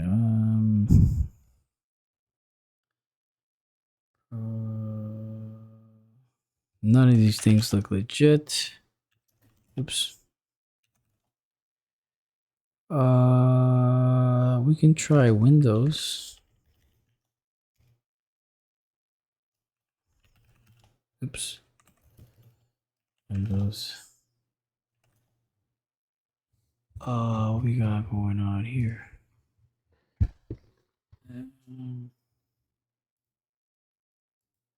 Yeah, put the light on, guys. 1 second, guys. Let me close the windows. All right, guys, I'm back. Sorry, I had to close the windows. It's been a lot of interruptions today, more than normal. So, yeah. All right, let's see what's going on here.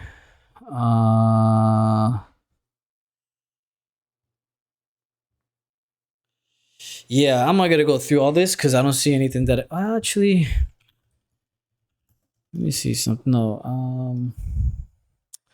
No, Windows. I don't. Let me see. Yeah, let me use automation. What do you call it? Automation. Yes.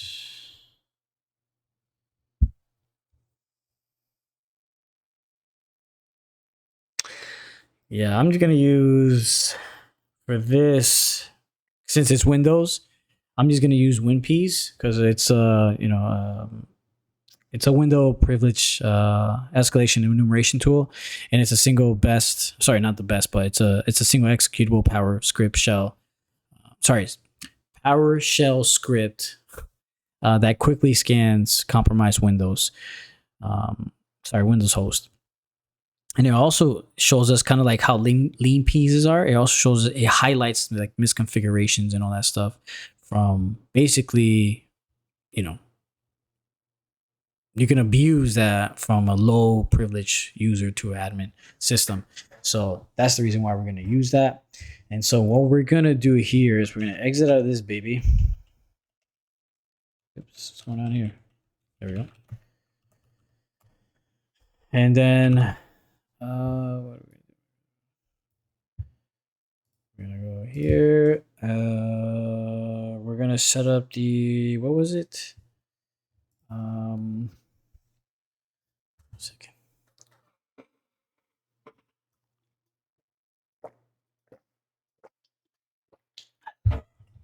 All right. Excuse me. All right. So, what we're gonna do here next is essentially we're gonna set the Python on server, and we're gonna launch that baby up, and then we're going to download the WinPs to that, so we can see what's going on the other side of things. So, yeah. All right. Okay, I'm gonna go to my downloads because I believe I have it in here already. Yep. All right, cool. So we're gonna set up the Python listener up, and I have these babies up. So let me at this point I usually ask. Actually, you know what? I think these are my notes. Let me see something. I think it's like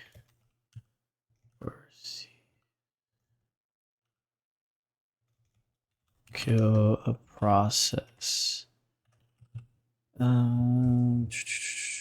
Here we go. Sudo. Yeah, here it is. I would save these in my notes to see which processors are running, and this is not what I was looking for, and that is correct. That is wrong. Let me go back to my notes. Type this baby in here. Oh no, that was bad. I put the shift. What the? Let me see.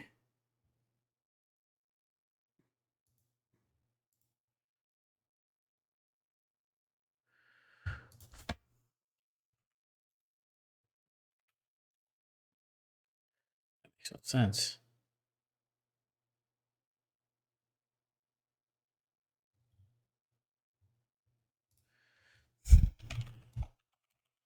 All right, let's try it out. Okay, so let's let me ask ChatGPT real quick here, guys. This is, you know what? I definitely got to see this here because I have had this problem all the time, and it's so simple too. So you just got to kill the processor. I just forgot the commands for it.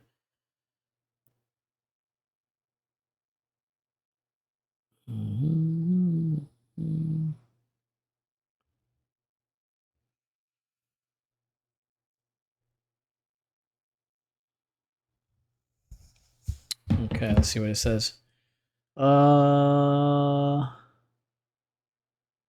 So sudo python 3. No, that's not it. It's not it. It's not it. I want to kill the processor. Cross.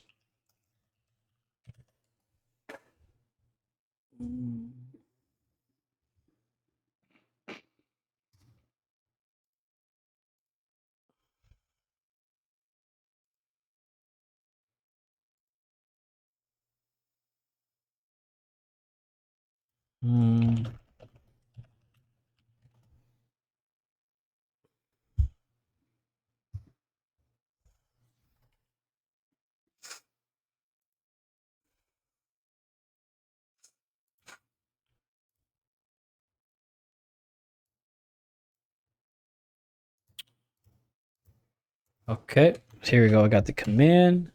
Holy smokes, bro. There's a lot of them going up.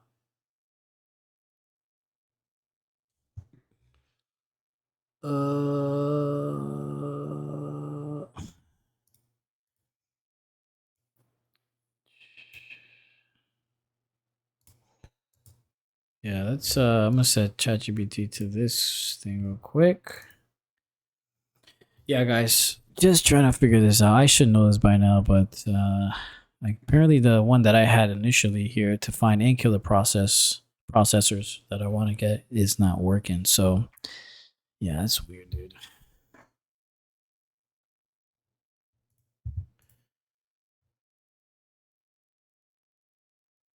What the?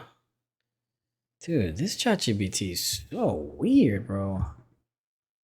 Um, wow, this is so useless, bro. They used to be so good with like the answers, and now it's like just bonkers, man. Uh,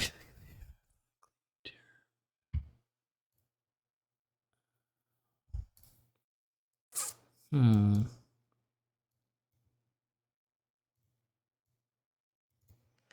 Let's see.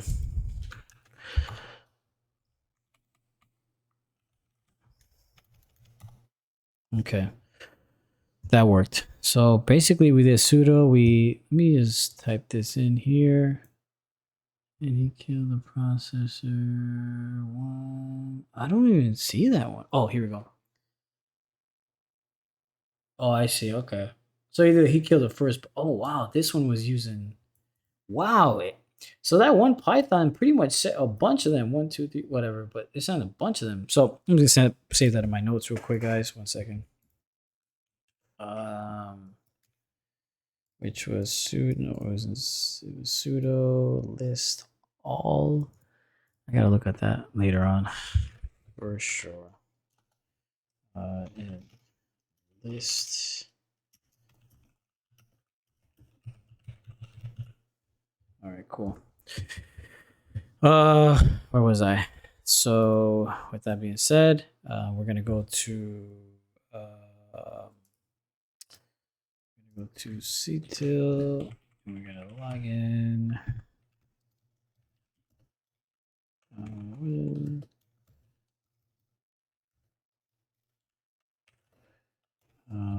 What was the commands again? I sent it in my notes just now. It was the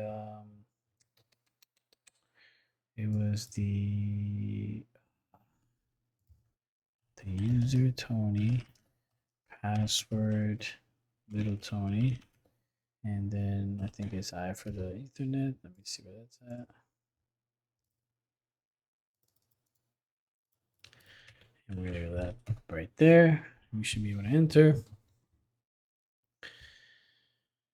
Okay. And once we do that, we're gonna run CTIL. Just do it right here. CTIL just to confirm. So what we're gonna do here is it's a wide range of actors. So certutil is a command line utility primarily in Windows used to interact with certificate services to perform tasks such as displaying CA configuration, backing up, and restoring CA components, managing certificates in stores, verifying digital signatures, and even downloading files from the URLs. So let me see. We're looking for. Oh man, we're looking for. Uh,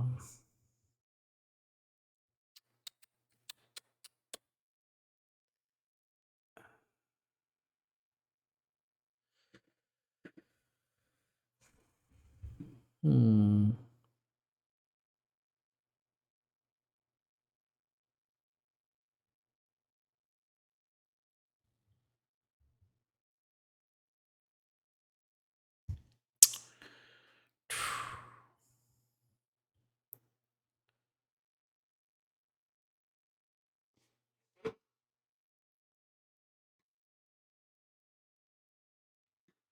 I want to upload a file, so I want to. Um,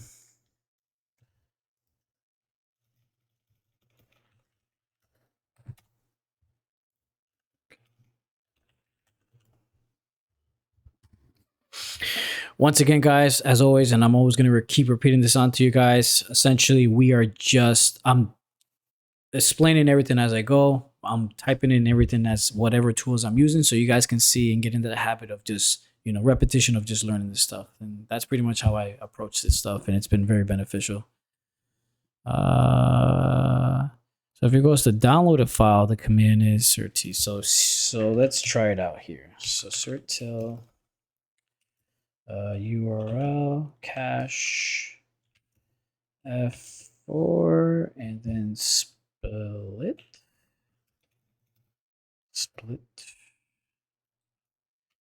TPP, and it would be the IP address. I would assume it's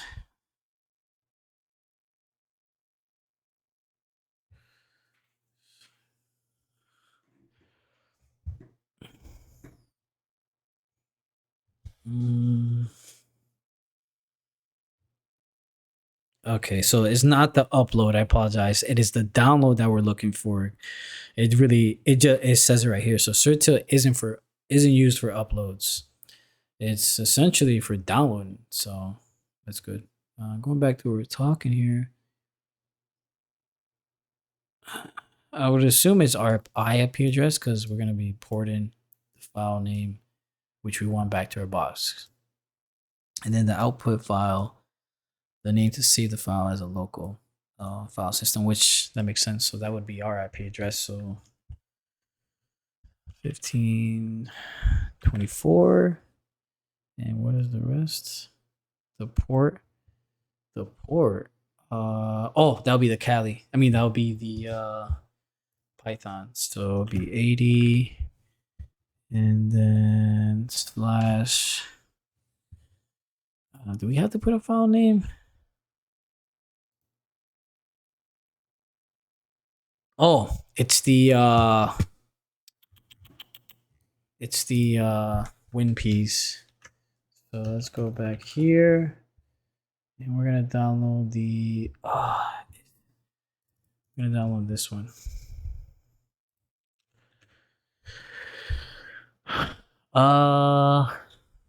Let's see what else. The file name and then the output file.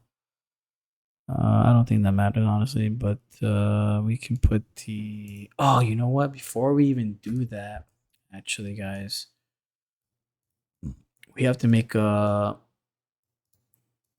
I typically like to do it just out of a good habit, so it doesn't interfere with other folders or anything like that. Is make a temp folder. So we're gonna make a directory. We're gonna make C slash. I mean the semicolon colon. Oh, dude, how did I forget this?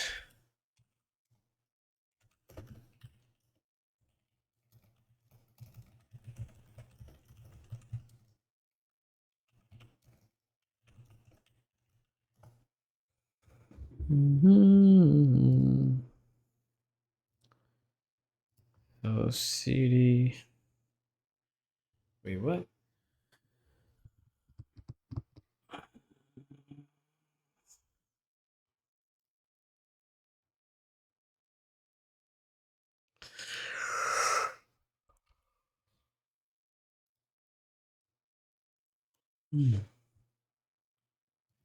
Let's see. C slash temp.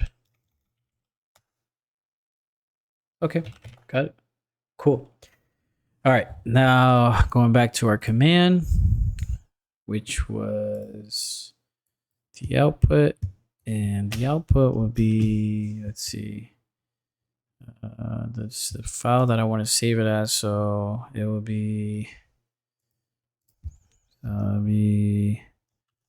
the what would it be? That's a good question. I don't know. Hmm. Hmm.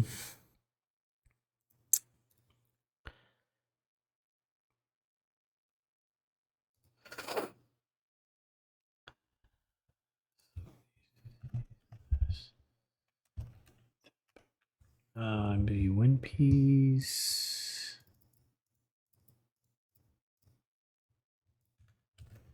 And then what else? Should be and then it's go back up. And then it's double quote. Oh man, what the hell did we do wrong?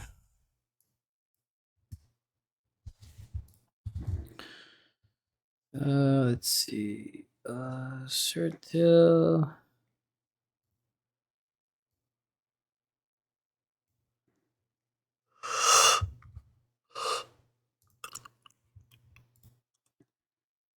Hmm.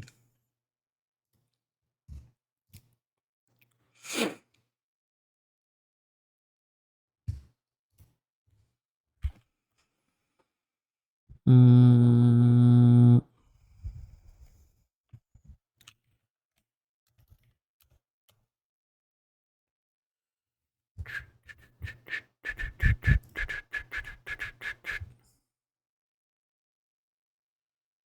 Hmm.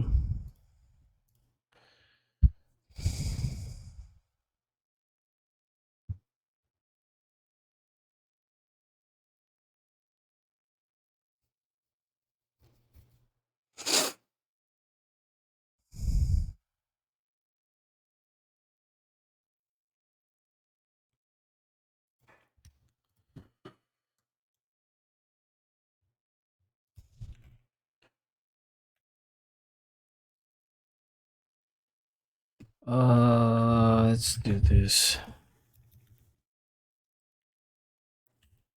Split.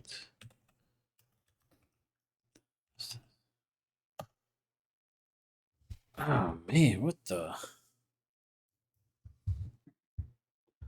Let's see.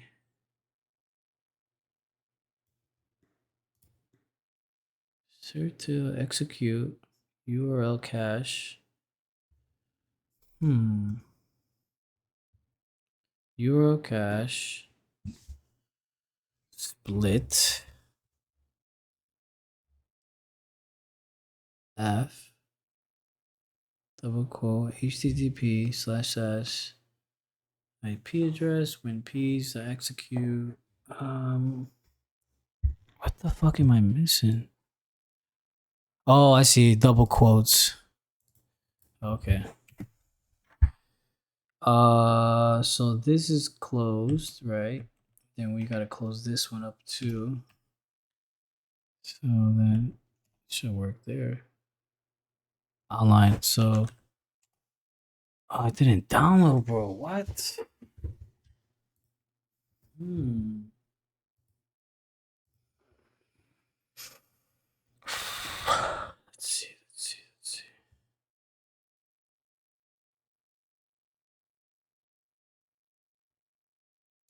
The URL is invalid.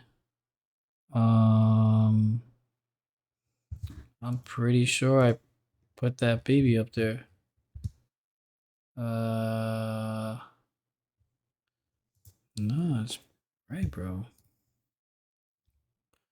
Let me spread this out a little bit better.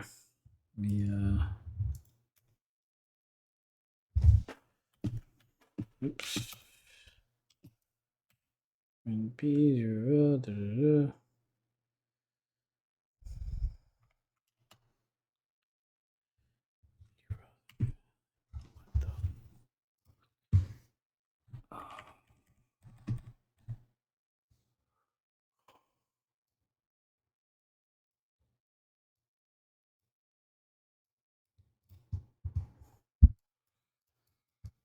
Huh. Oh, dude, I forgot this baby. Let me. Very frustrating with this stuff. Oh my god. Should definitely get this though. That's what I love about this. Always a problem. I mean, no. Let's go back here. Actually, I don't want to touch that. Just leave that there. So let's see. Cert util command download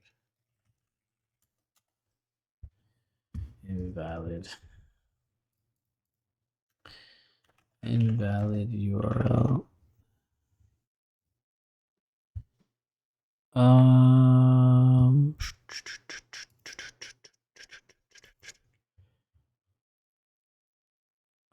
No, I'm in the downloads, so I'm in the right directory.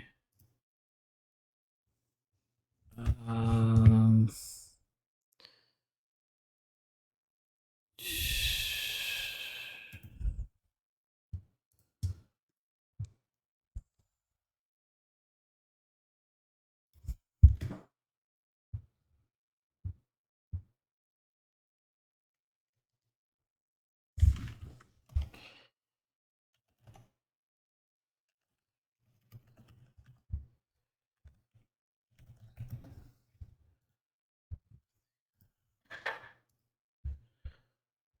What was the oh.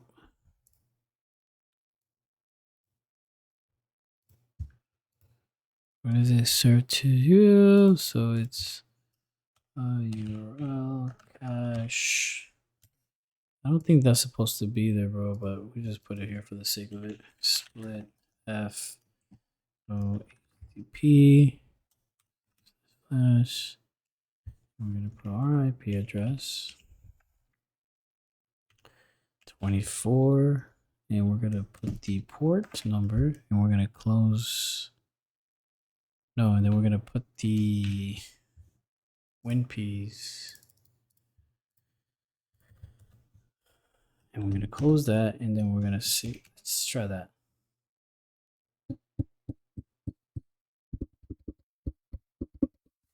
I think that's gonna work, but let's see. Okay, never mind.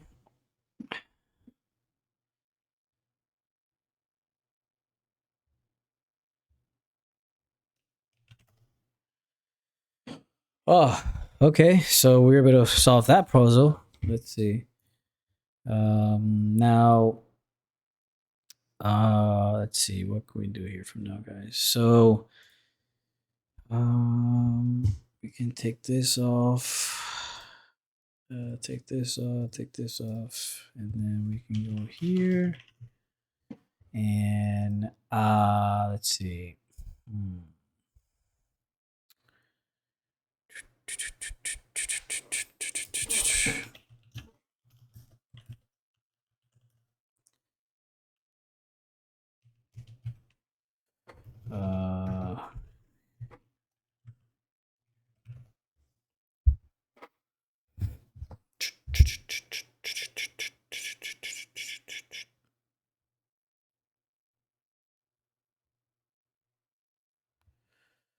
Let's see.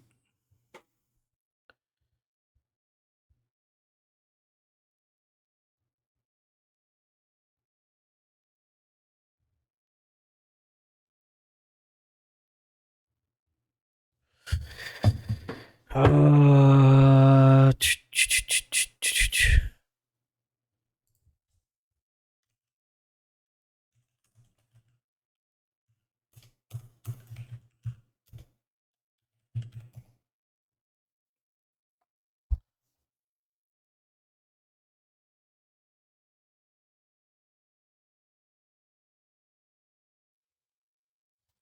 oh, duh. I forgot it's WinP's any, so that's that. It's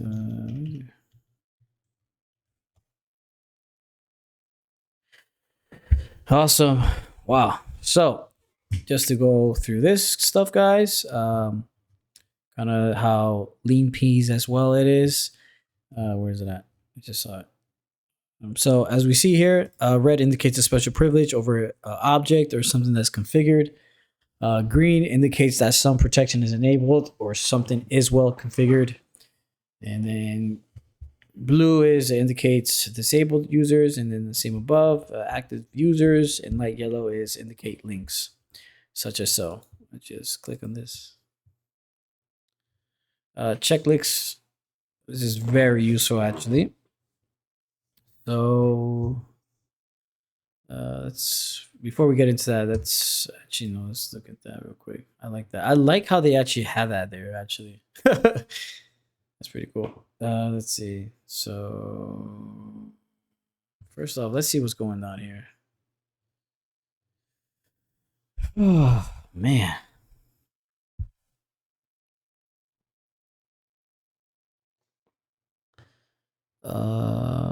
What's this?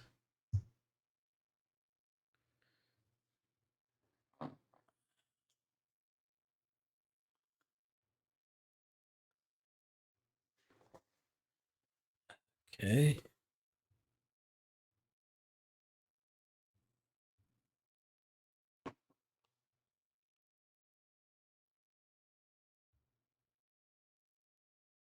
So just seeing what we got here. Nothing crazy so far. Interesting links though. I actually find these kind of interesting. What's this? Permissions authenticate users, apprehend data, create directories. No, nothing crazy here. Nothing crazy there.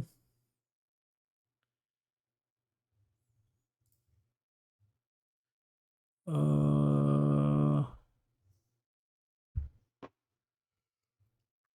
Display information about local users. Nothing crazy there.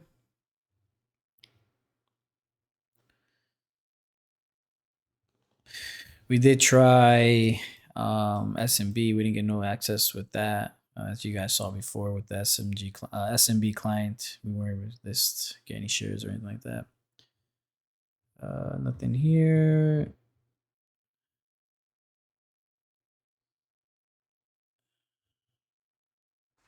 Path injection.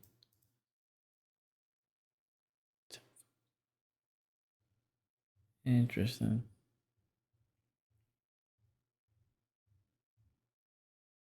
Saying path injection for these babies. Hmm. Hmm.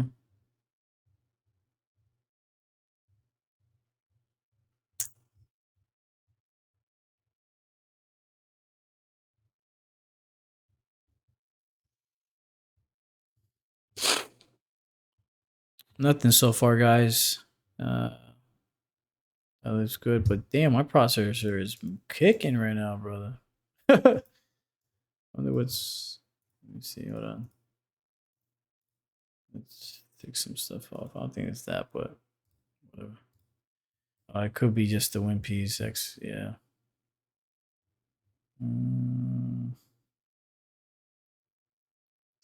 I did play with this around not too long ago as far as the enumerating IPv6 connections.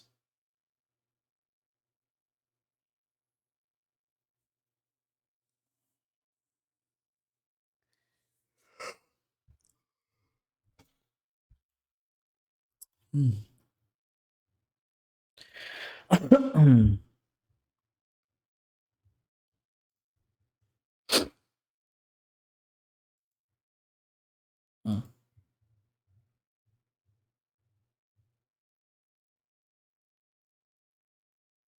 Can be slow.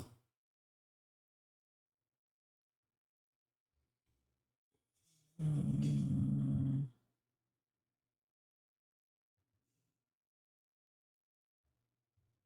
Oh, that's interesting that they updated that. That's cool. Well, obviously it makes sense, but it can be slow.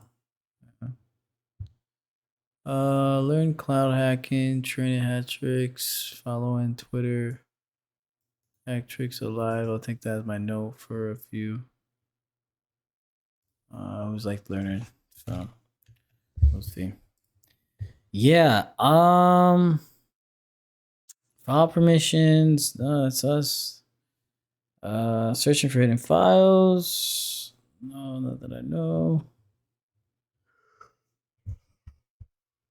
Hmm.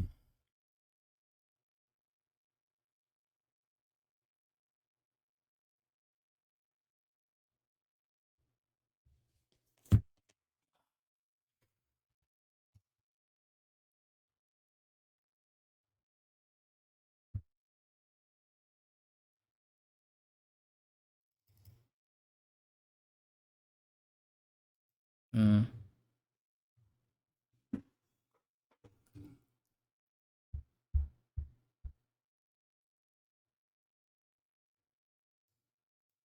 Just a loopback IP address. um, I don't know. That's a good question, bro. Let's see. We can look into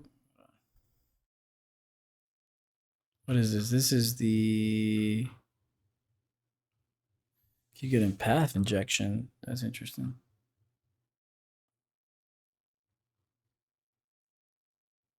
Auto run applications. Oh, uh,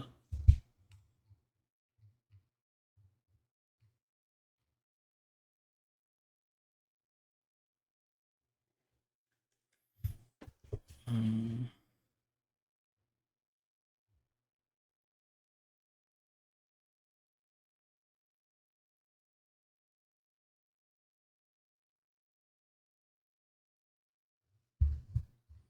Let's go back to those IPs. 'Cause I played with that before. System, you're not gonna get anything. SUV host, nothing. System. Win Intel. I don't know what that is, but let's see. Let's go here. What it is? Is it execute? Let me see.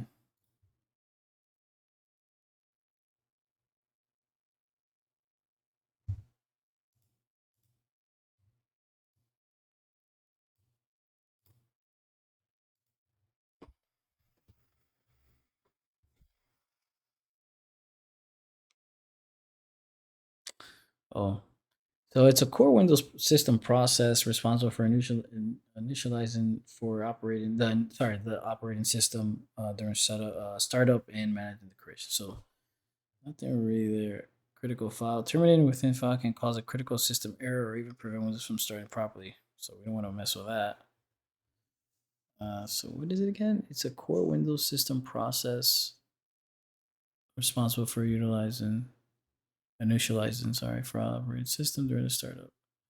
So why is this going so high? I'm confused, bro. Oh, I see. Yeah, it's kicking, but what the hell is this? Oh, wow, it's using. Okay, so that's nothing crazy there, guys. Let's look at the. I don't think I've ever looked into this one.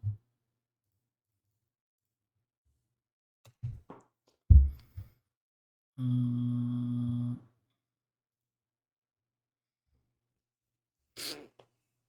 It is a legitimate and essential system process for Windows to function correctly when printing or faxing.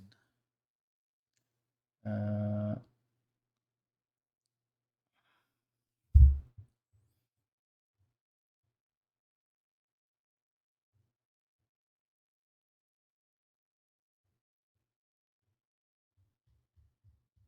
that's kind of interesting. It says print spooler service, which manage print jobs and sends them to printers. That's funny.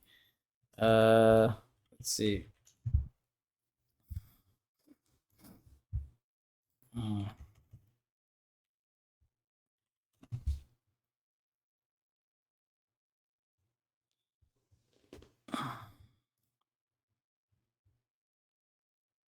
mm.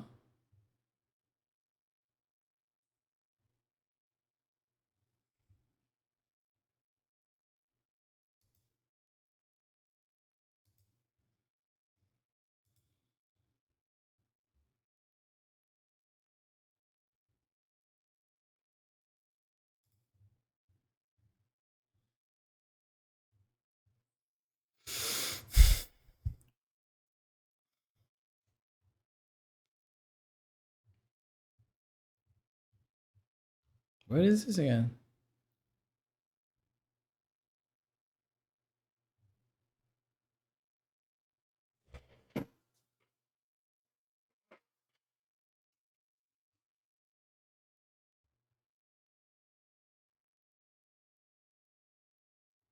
Oh, that's interesting. So it's a bug that means a domain user once they've been authenticated against the remote system can remotely run code on Microsoft Windows system as local system uh, user.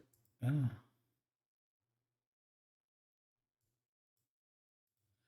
So let's look print nightmare. It is print nightmare.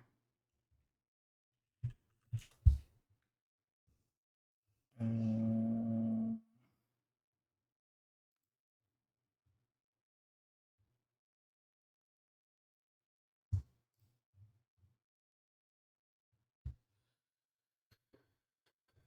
uh let's see. Let's see step by step.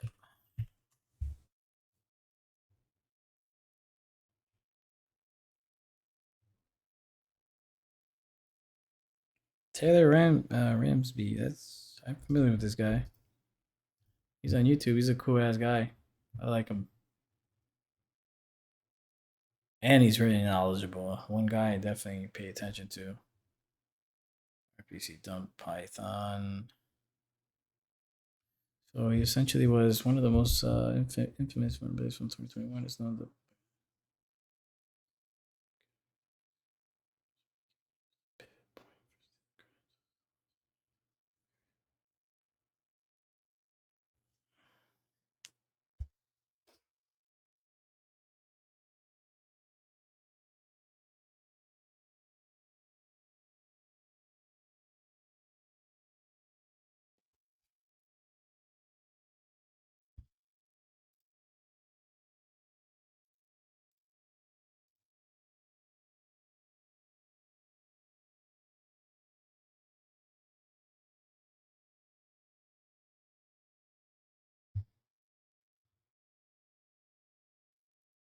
interesting. I'll keep that in the back burner for now. Ooh, rapid. Okay.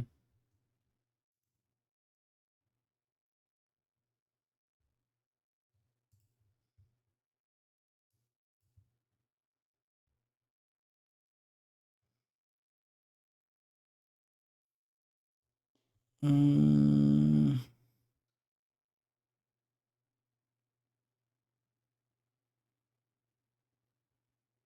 but which one is it, bro? This one. Okay, cool.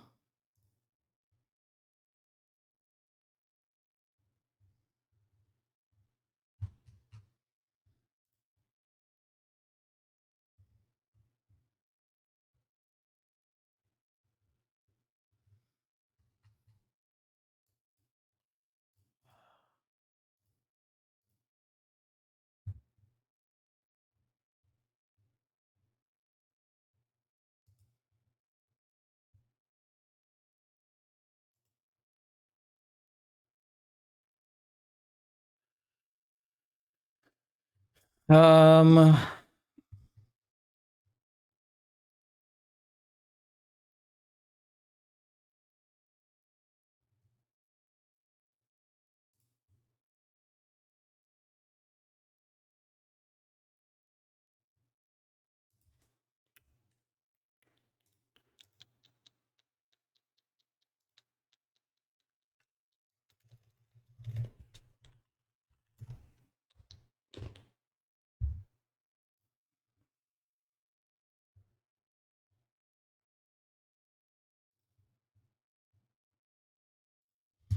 oh, Power Show. Here we go.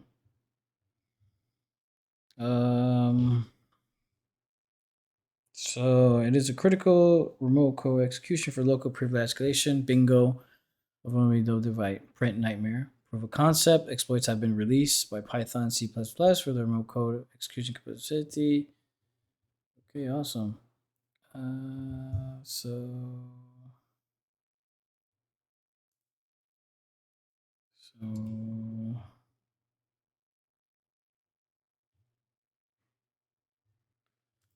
all right, let's check if we can close that up. Oh, I didn't know I need that up. Fuck. I'm assuming I'm probably gonna have to download this baby, and I don't want to. Let's see. Oh man, this has been interesting. Let's see. So let's check for anything as far as we got the exploit here for this. So let's see. We're gonna download this baby. This.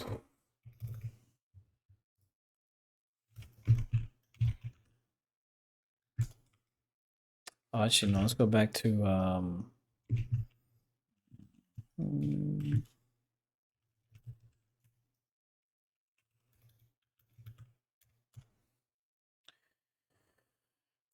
we're gonna get the. Oops, sorry. We're gonna get the clone.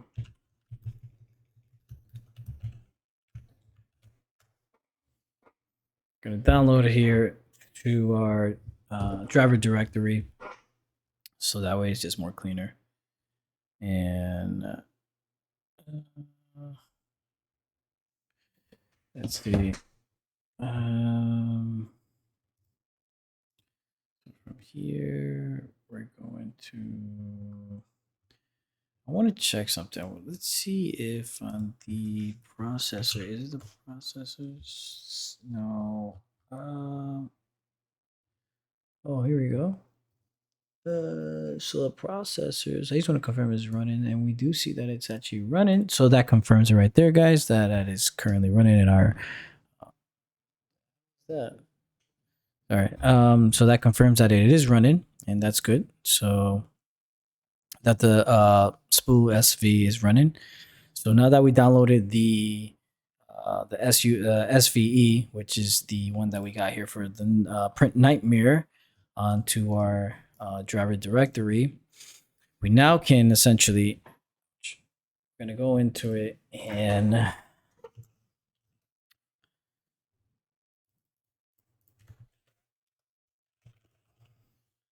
we see that it's there. Awesome, cool. Now with Python up and running in downloads, which I don't think it matters, but I think you have to be in the right directory for that, if I'm mistaken. Oh, let me see. Might have to be, yeah. I don't want to play with this. I want to get it right. And then driver. Cool. Now that's there. And the next thing we gotta do here is just essentially just upload the thing. So very similar to how we did it before, as far as when we uploaded the win piece.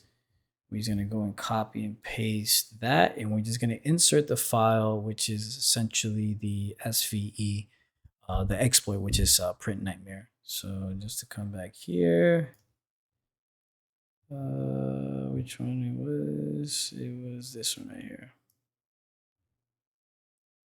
So we're gonna copy that, and we're gonna do this.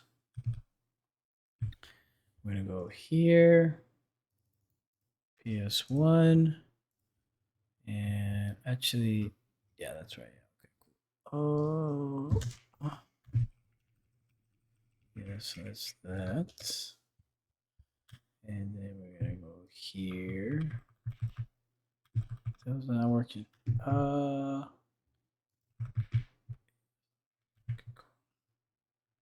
Yeah, that looks good to me.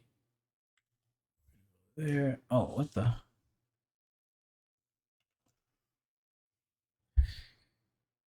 Hmm.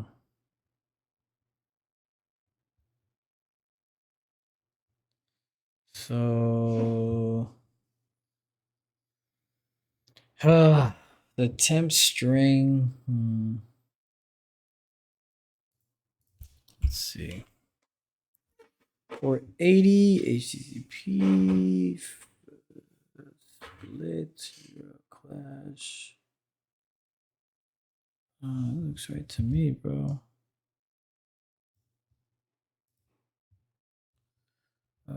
Let's see. Turtle.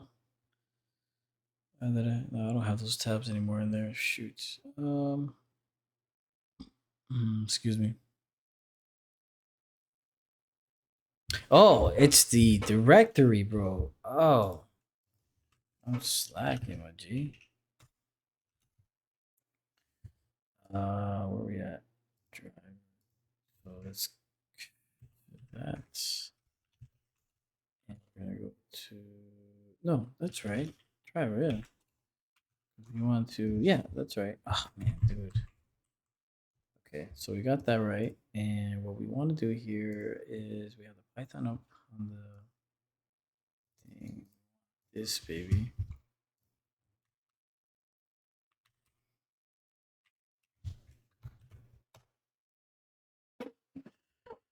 Okay, so that's not giving me that anymore.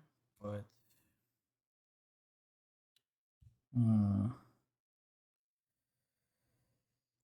oh man, what a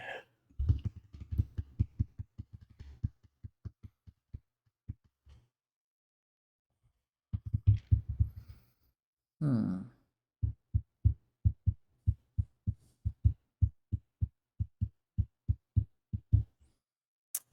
I mean, that's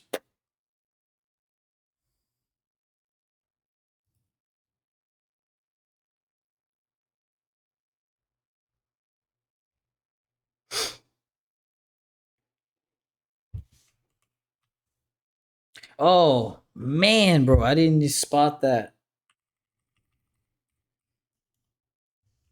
There we go. Oh my gosh. Alrighty. Man, that was mother. All right. So, um, let's see.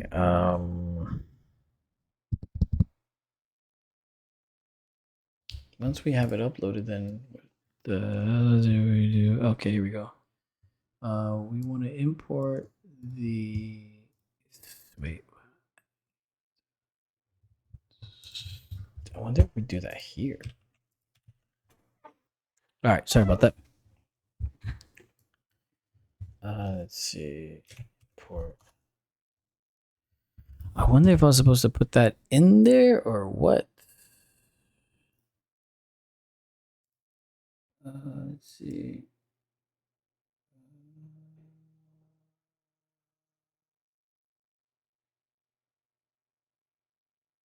Oh, so I gotta download. Wait, hold on. I gotta download that separate then, I guess.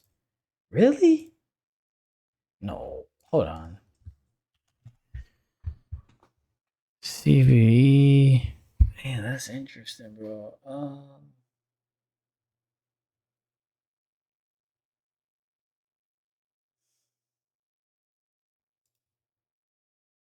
Not loaded because no valid module was found in any directory.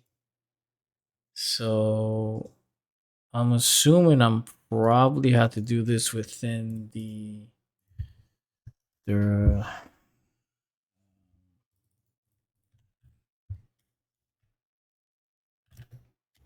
okay. We're gonna import this baby in here. No, what the hell? That's wrong. It's totally wrong.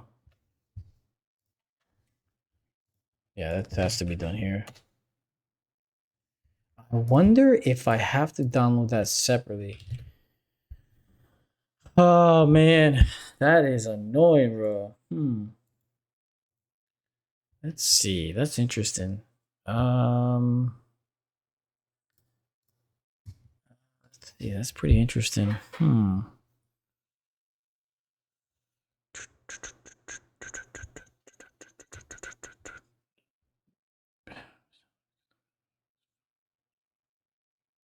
That's oh.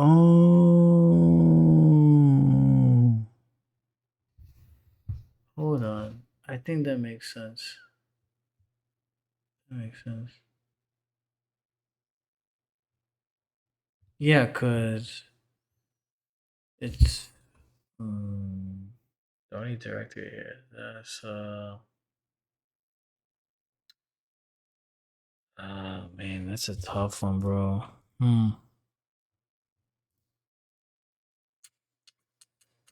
Let's go back to this exploit though. Let's see what we can see here. What is this? This is the print nightmare one. So uh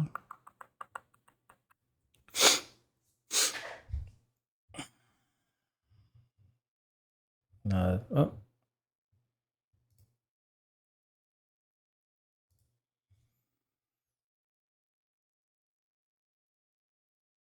no, it's not. No bueno.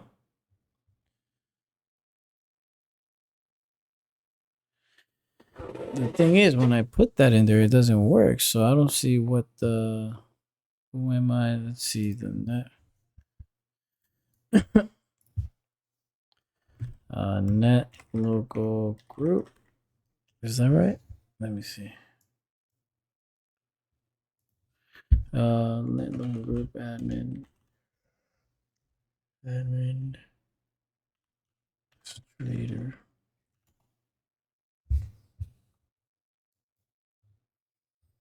So there's no members here yet. So now my question is, I mean, let me see.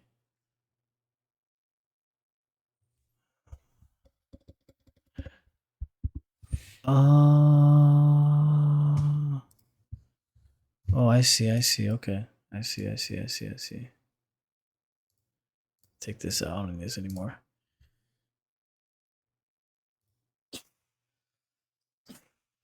Oh, it's allergies. Alrighty. So let's see. So it seems like so in downloads import module, and we did that, but that didn't final file. Oh snap! I wonder. I wonder. Hold on. Let's is that possible? Let's see. So if you wanted these one, I don't think I can copy. I have to be in the right directory for that. I'm mistaken.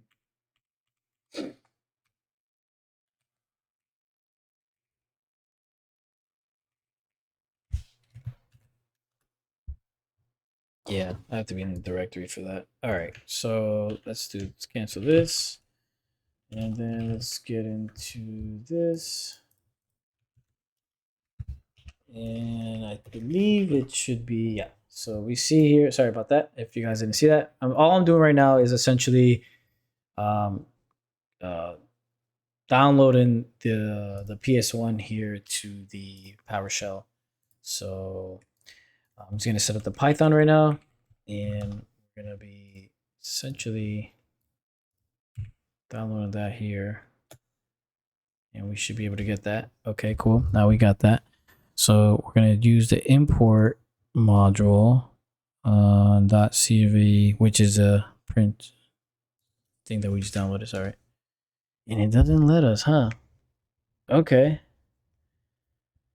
So PS1 cannot be downloaded because running scripts is disabled in the system. For more information, let's see how we can do this.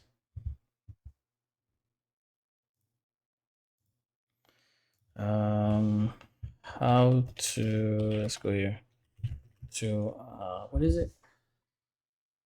Enable scripts in PowerShell.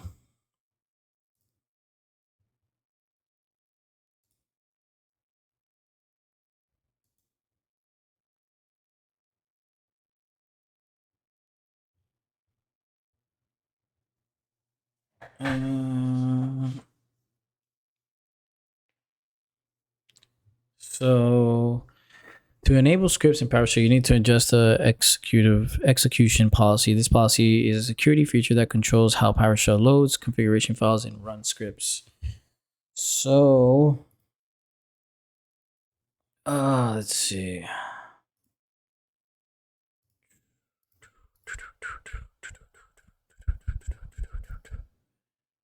Let's see. We're gonna set policy scope, process bypass.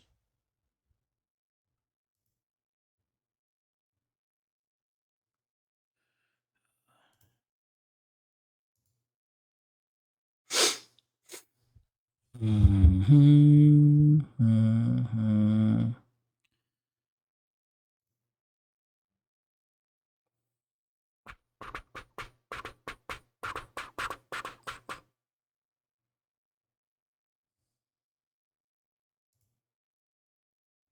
Mm.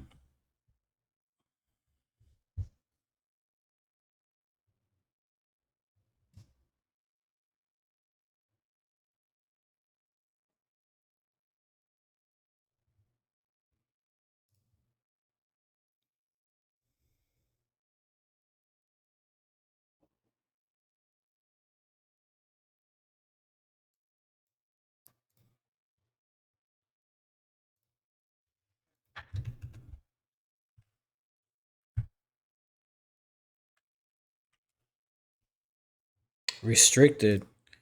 But Tor is often restricted, which prevents scripts from running. Set the execution policy. The most common and recommended policy for use is to remote sign it. This allows local scripts to run without signing, but requires scripts downloaded from the internet to be signed. Prompt A, other common executions. Scope.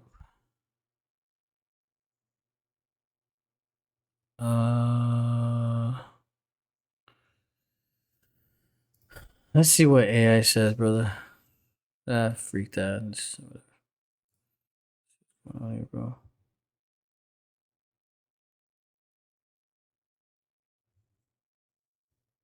Syntax, all of them. So let's see.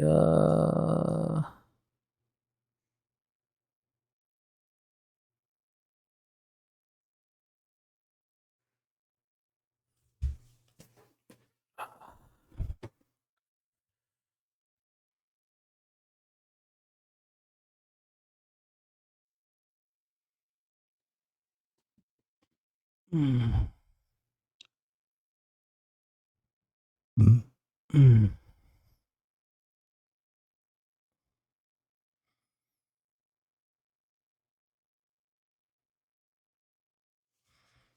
Mm.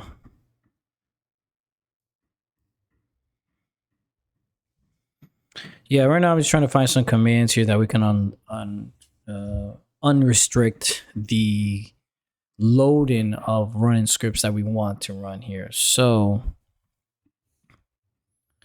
I'm seeing that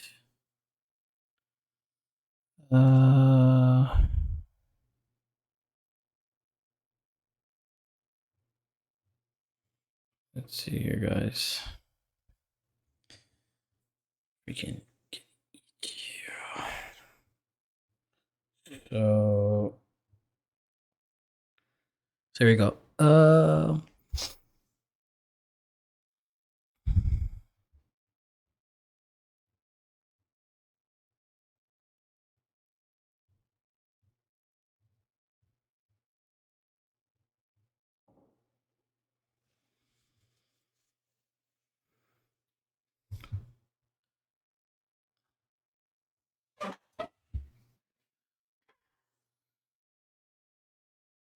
Oh, I see. Okay.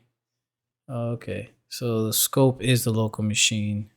The default scope is local machine. The effective execution policy is determined by the order of procedure as process. So how would that look, bro? Damn, this is I don't know, bro.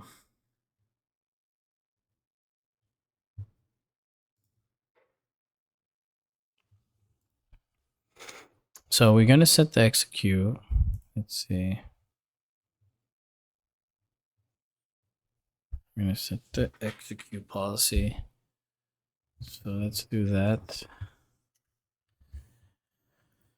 I believe it's let's go back.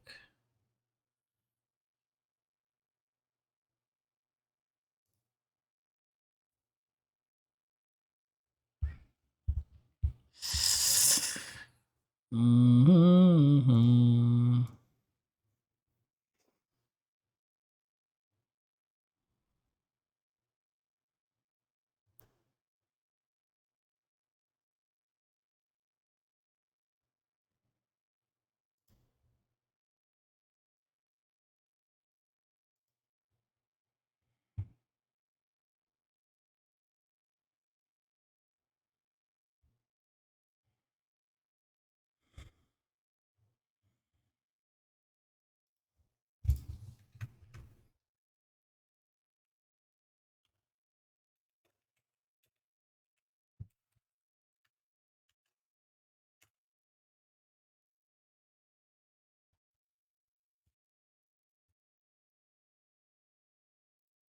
So I ran that because it said that you can set the policy for the current session that is running the code. So let me go back here.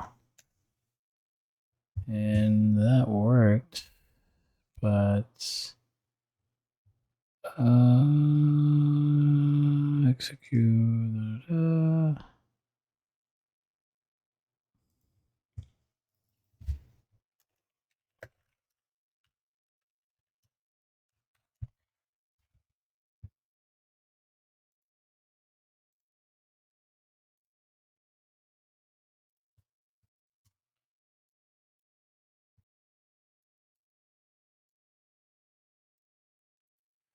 So unblock. So PowerShell scripts can be blocked for security reasons, especially if they're downloaded from the internet. Using unblock file commandlet. This is the most common and recommended method for files downloaded from the internet. And yeah, so let's try this out.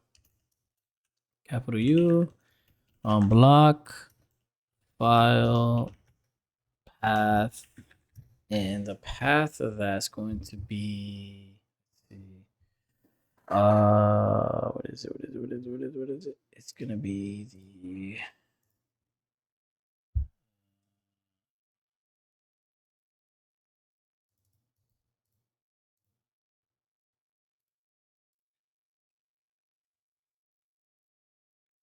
Sorry, it's bothering me.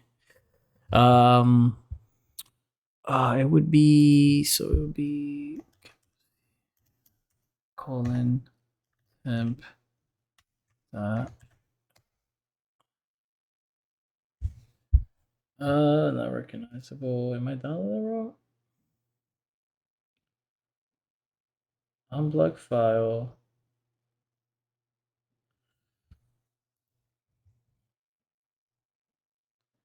I don't think that's a flag, bro. Is it a flag?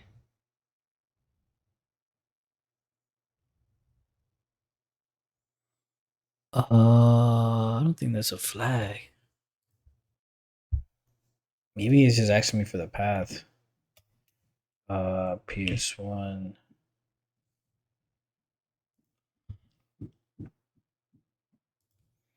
Let's try it out. I don't know. Unblock file. Oh, that's closed. Hold on, let's try that. Okay, that worked. So now that we could unblock, now we unblock the file path. Let's try the let's try this baby. It should work. But I mean, let's see. SUV. SVE. God, wow, it's been a long day. God damn. Import module. Let's see. Is that right? No, it's the.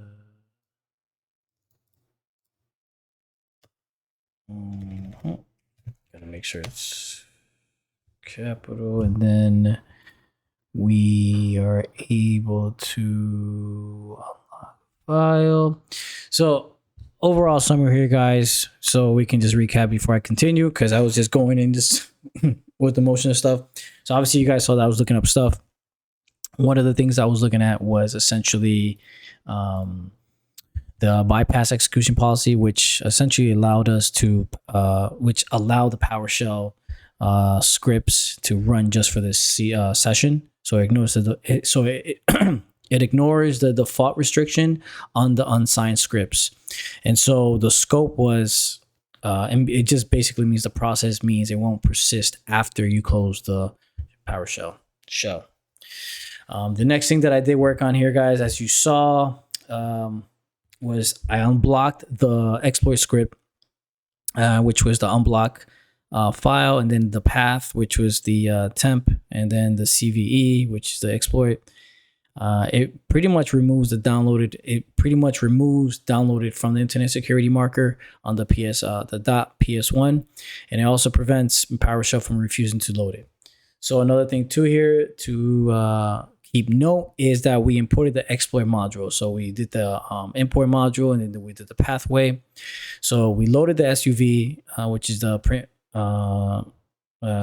print nightmare exploit script into memory, and this gave us access to the invoke nightmare.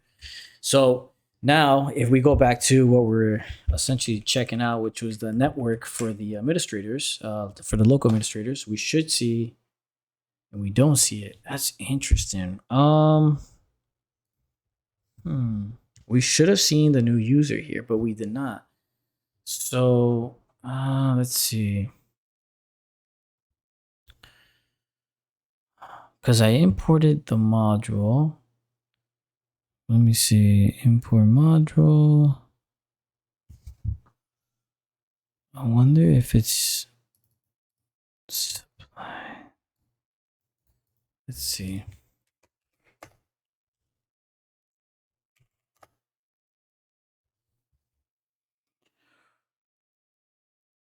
Um. Hmm. That's interesting.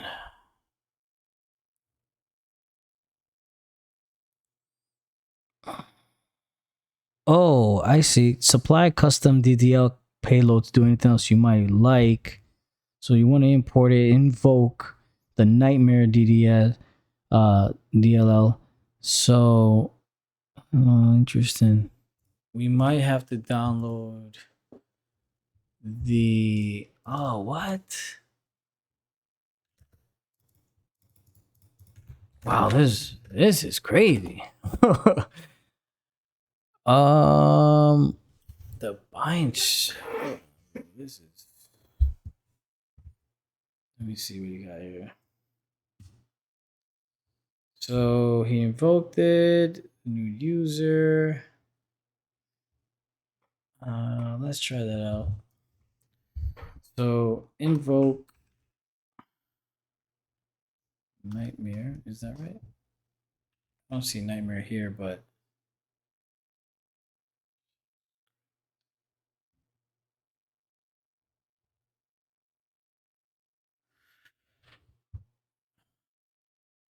import. That's hold on.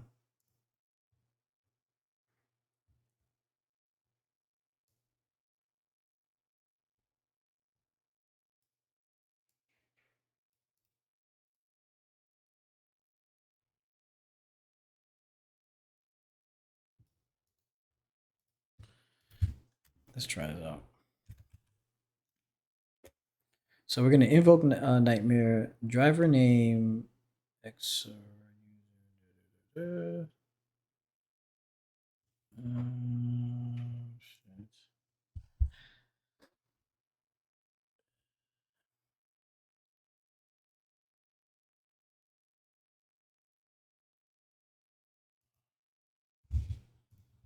me see something.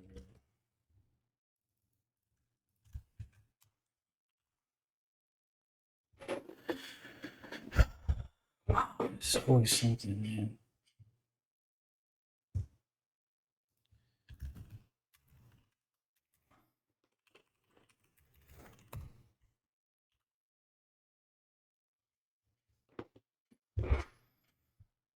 Um,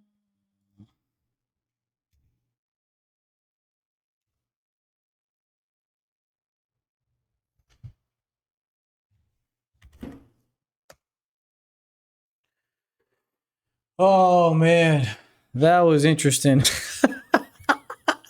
Oh my god, bro, what a mother. That's an interesting one. Okay, so all right, so just a recap.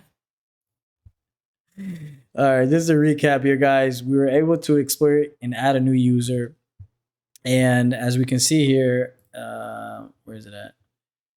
It's John, and in the password here, the new user is John, and the password is super secure. So with that being said, let's log out of this PowerShell. We're gonna log in. We're gonna sign in into basically the new credentials. So let's we have the credentials here. So let's log off this PowerShell, and oh, okay, here we go. And we're gonna go to let's see. We're gonna go to new user, the user John, and then we're gonna use the password is super secure, which is super what is it? Secure. And we're gonna put the IP there, and this should be giving us the stuff that we need. Hopefully, we shall see.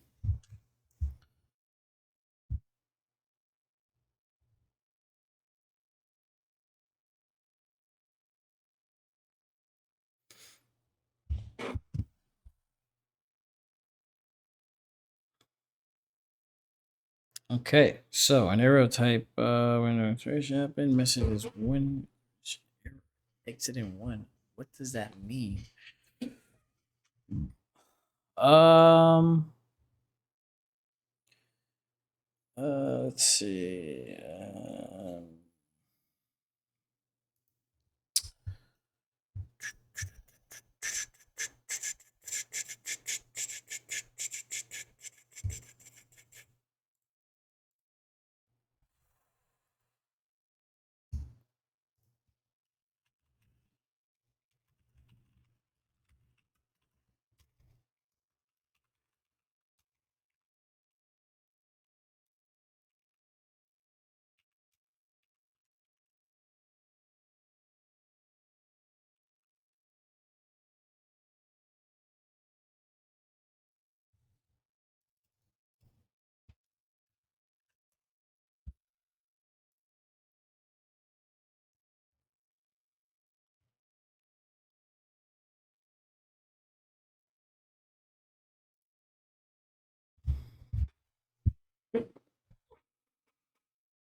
um,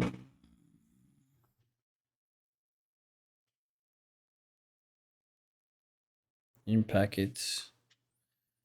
This tool uses administration to gain a semi-interactive command shell, and often is less modern and a good fallback if one fails. So, all right, let's do packets.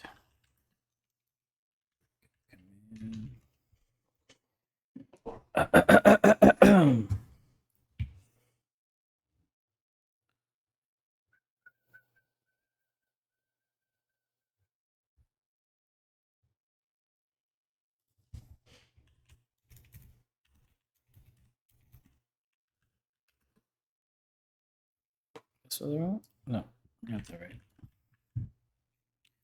In packet.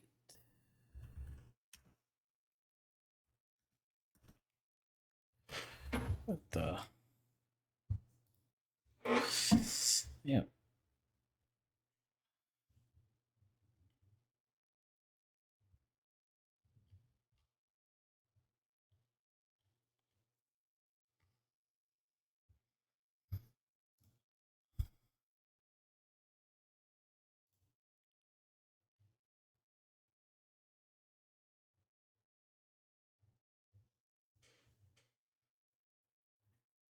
No, man, I'm trying to get a login.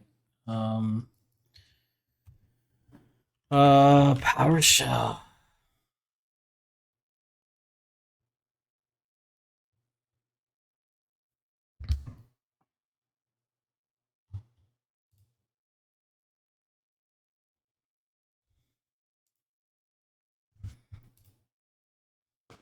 Dude, what the hell? Sometimes like biting me.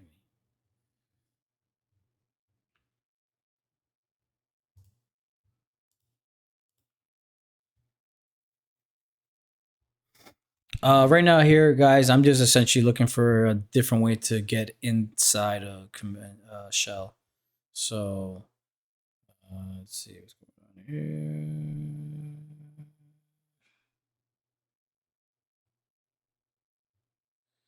No, this is something different than what I'm looking for.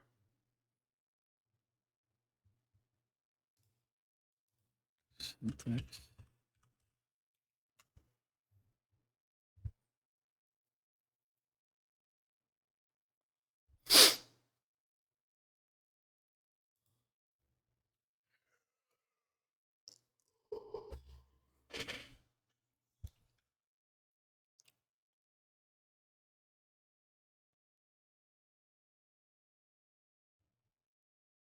Oh, okay.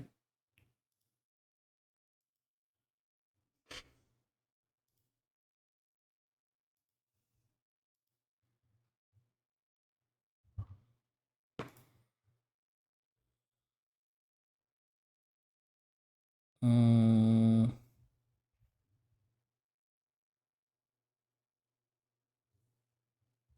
hmm.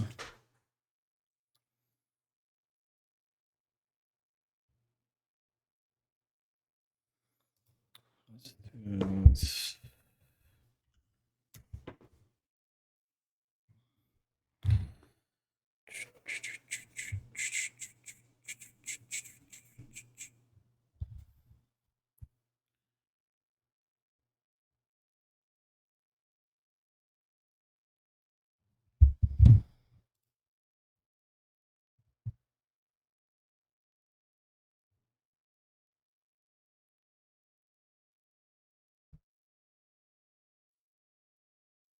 Brother, come on, man. You gotta be kidding me, bro. It's the execute one.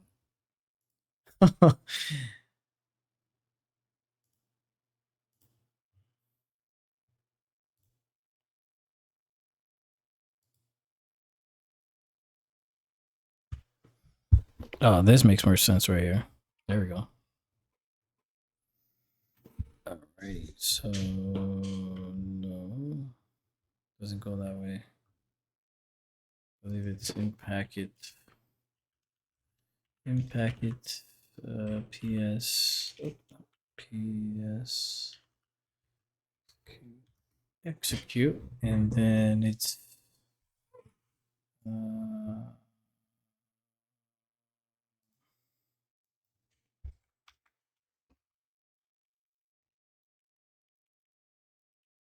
what is it? Sorry here. Syntax. Actually, dude, what am I? Oh my god, help me, guys! All right. Um.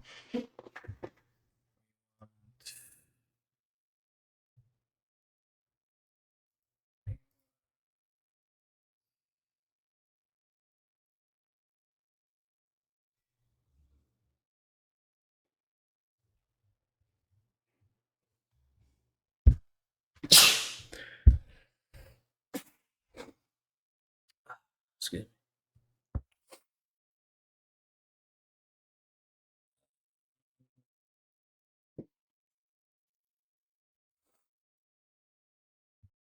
And by the way, guys, the reason why we're using the Impact PS execution is because it's just a tool for Windows Network Protocol implications, and it pretty much has a ready-to-use offensive scripts, and it pretty much what else was I gonna say? It works with passwords, HTML hashes, and Crovos tickets, such as pass the hash and also pass the ticket attacks. It covers like the whole ADA, Active Directory, Kale chain. So from basically from enumerations, get in the credentials, move laterally, sorry, and then you dump the secrets. It's a pretty well tested scriptable. One of the remote shells that we can use, as you saw earlier today, was the WMI execute.python and then the SMB execute.python. But another one too, which is a service-based command execution PowerShell, is the PS execute.python, which is the one that we're going to use. But I got to figure out exactly how to do this. It's gonna be my first time dealing with this. Um,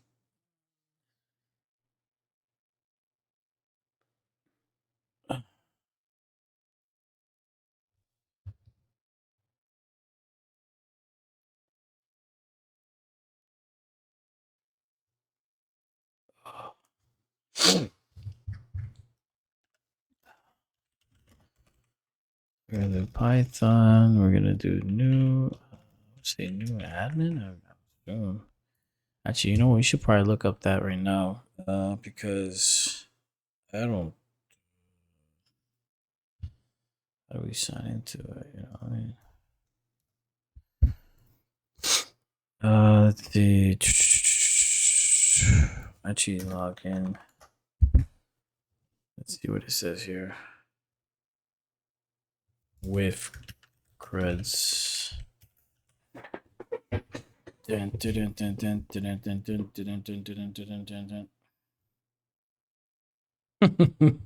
This guy's funny.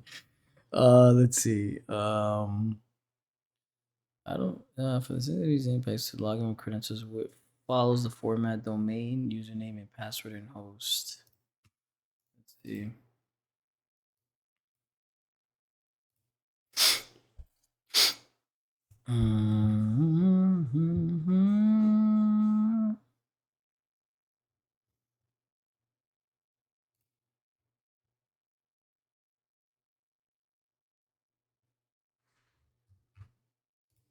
So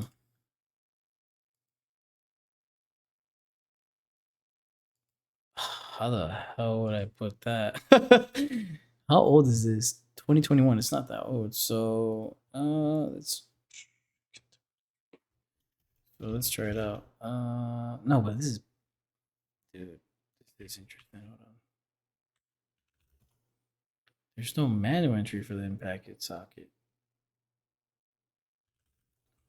Interesting, bro. Interesting. All right. Well, let's do so. Um.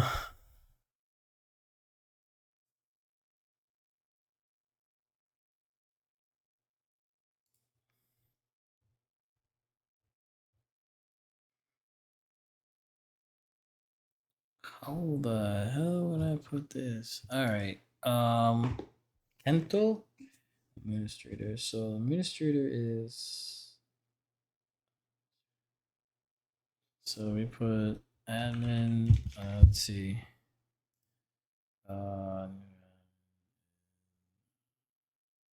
Wait, hold on.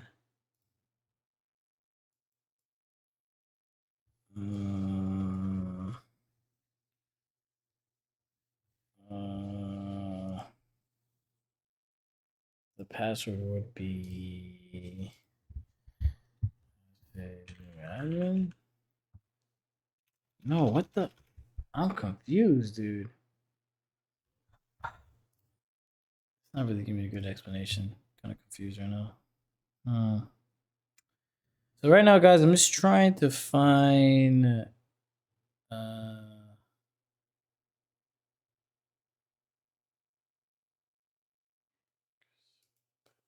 Just trying to find the syntax to how to get access because I'm kind of I'm in a limbo right now. But we're gonna get this. Let's see, no label. Right.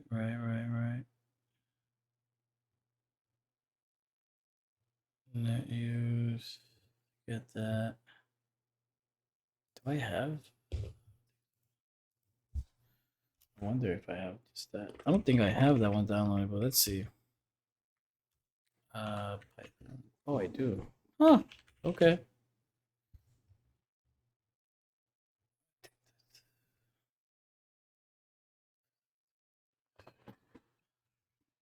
User domain. Okay. So.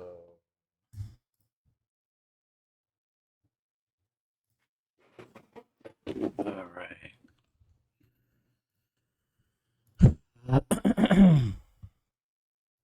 We're going to go back to the other page that we saw earlier.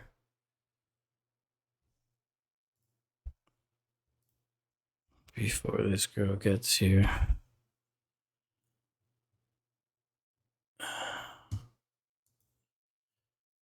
So essentially, we are going to do which the user was John. So John, and then the secure. So it'll be where's it at? So it'll be John. So it would be John. It would be John.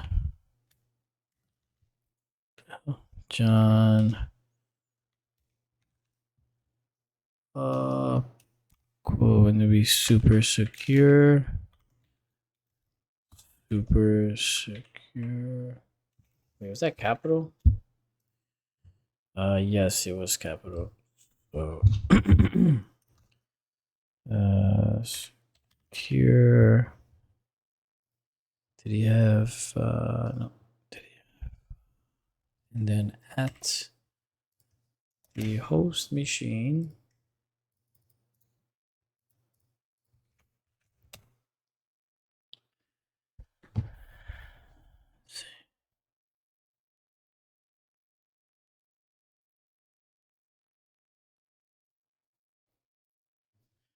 All right, and wait, let's see what. Oh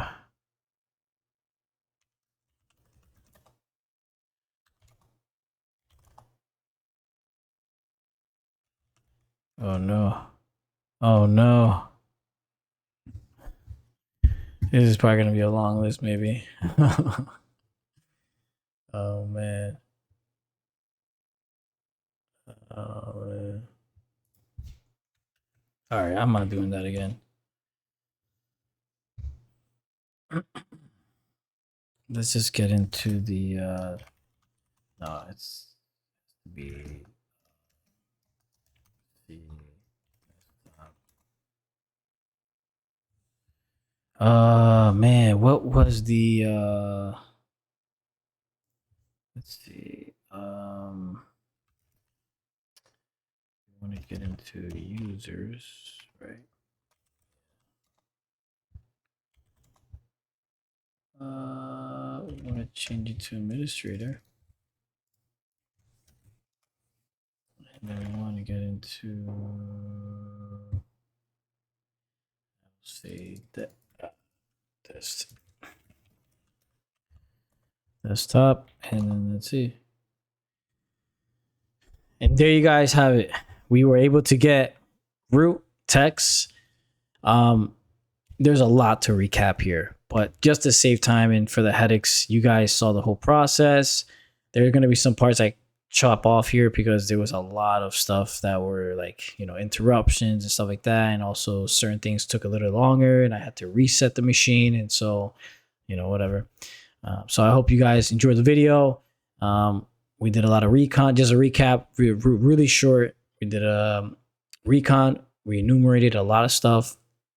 We went back and forth with certain commands. As you guys saw, the process is pretty self-exploring and straightforward. Anything that I get stuck on, I ask questions and I go straight to Google and I look up, articles or anything that can hit, give me a hint or clue to figure out the problem. And we were able to execute a lot of the exploits that we saw, and a lot of them, which as far as the when we use the win piece, that was interesting because considering that there wasn't too much red line, it was pretty interesting. But nonetheless, we were able to find a exploit there that essentially led us to print nightmare, and from there we were able to find the CVE for it. And as you also saw, there was a process in that as well, as far as finding the right syntax, the right commands, and etc. So as I said before, guys, earlier, that this box was actually pretty tricky and very slick for sure. But hope you guys appreciate the video. You guys have a great weekend and get better. Later.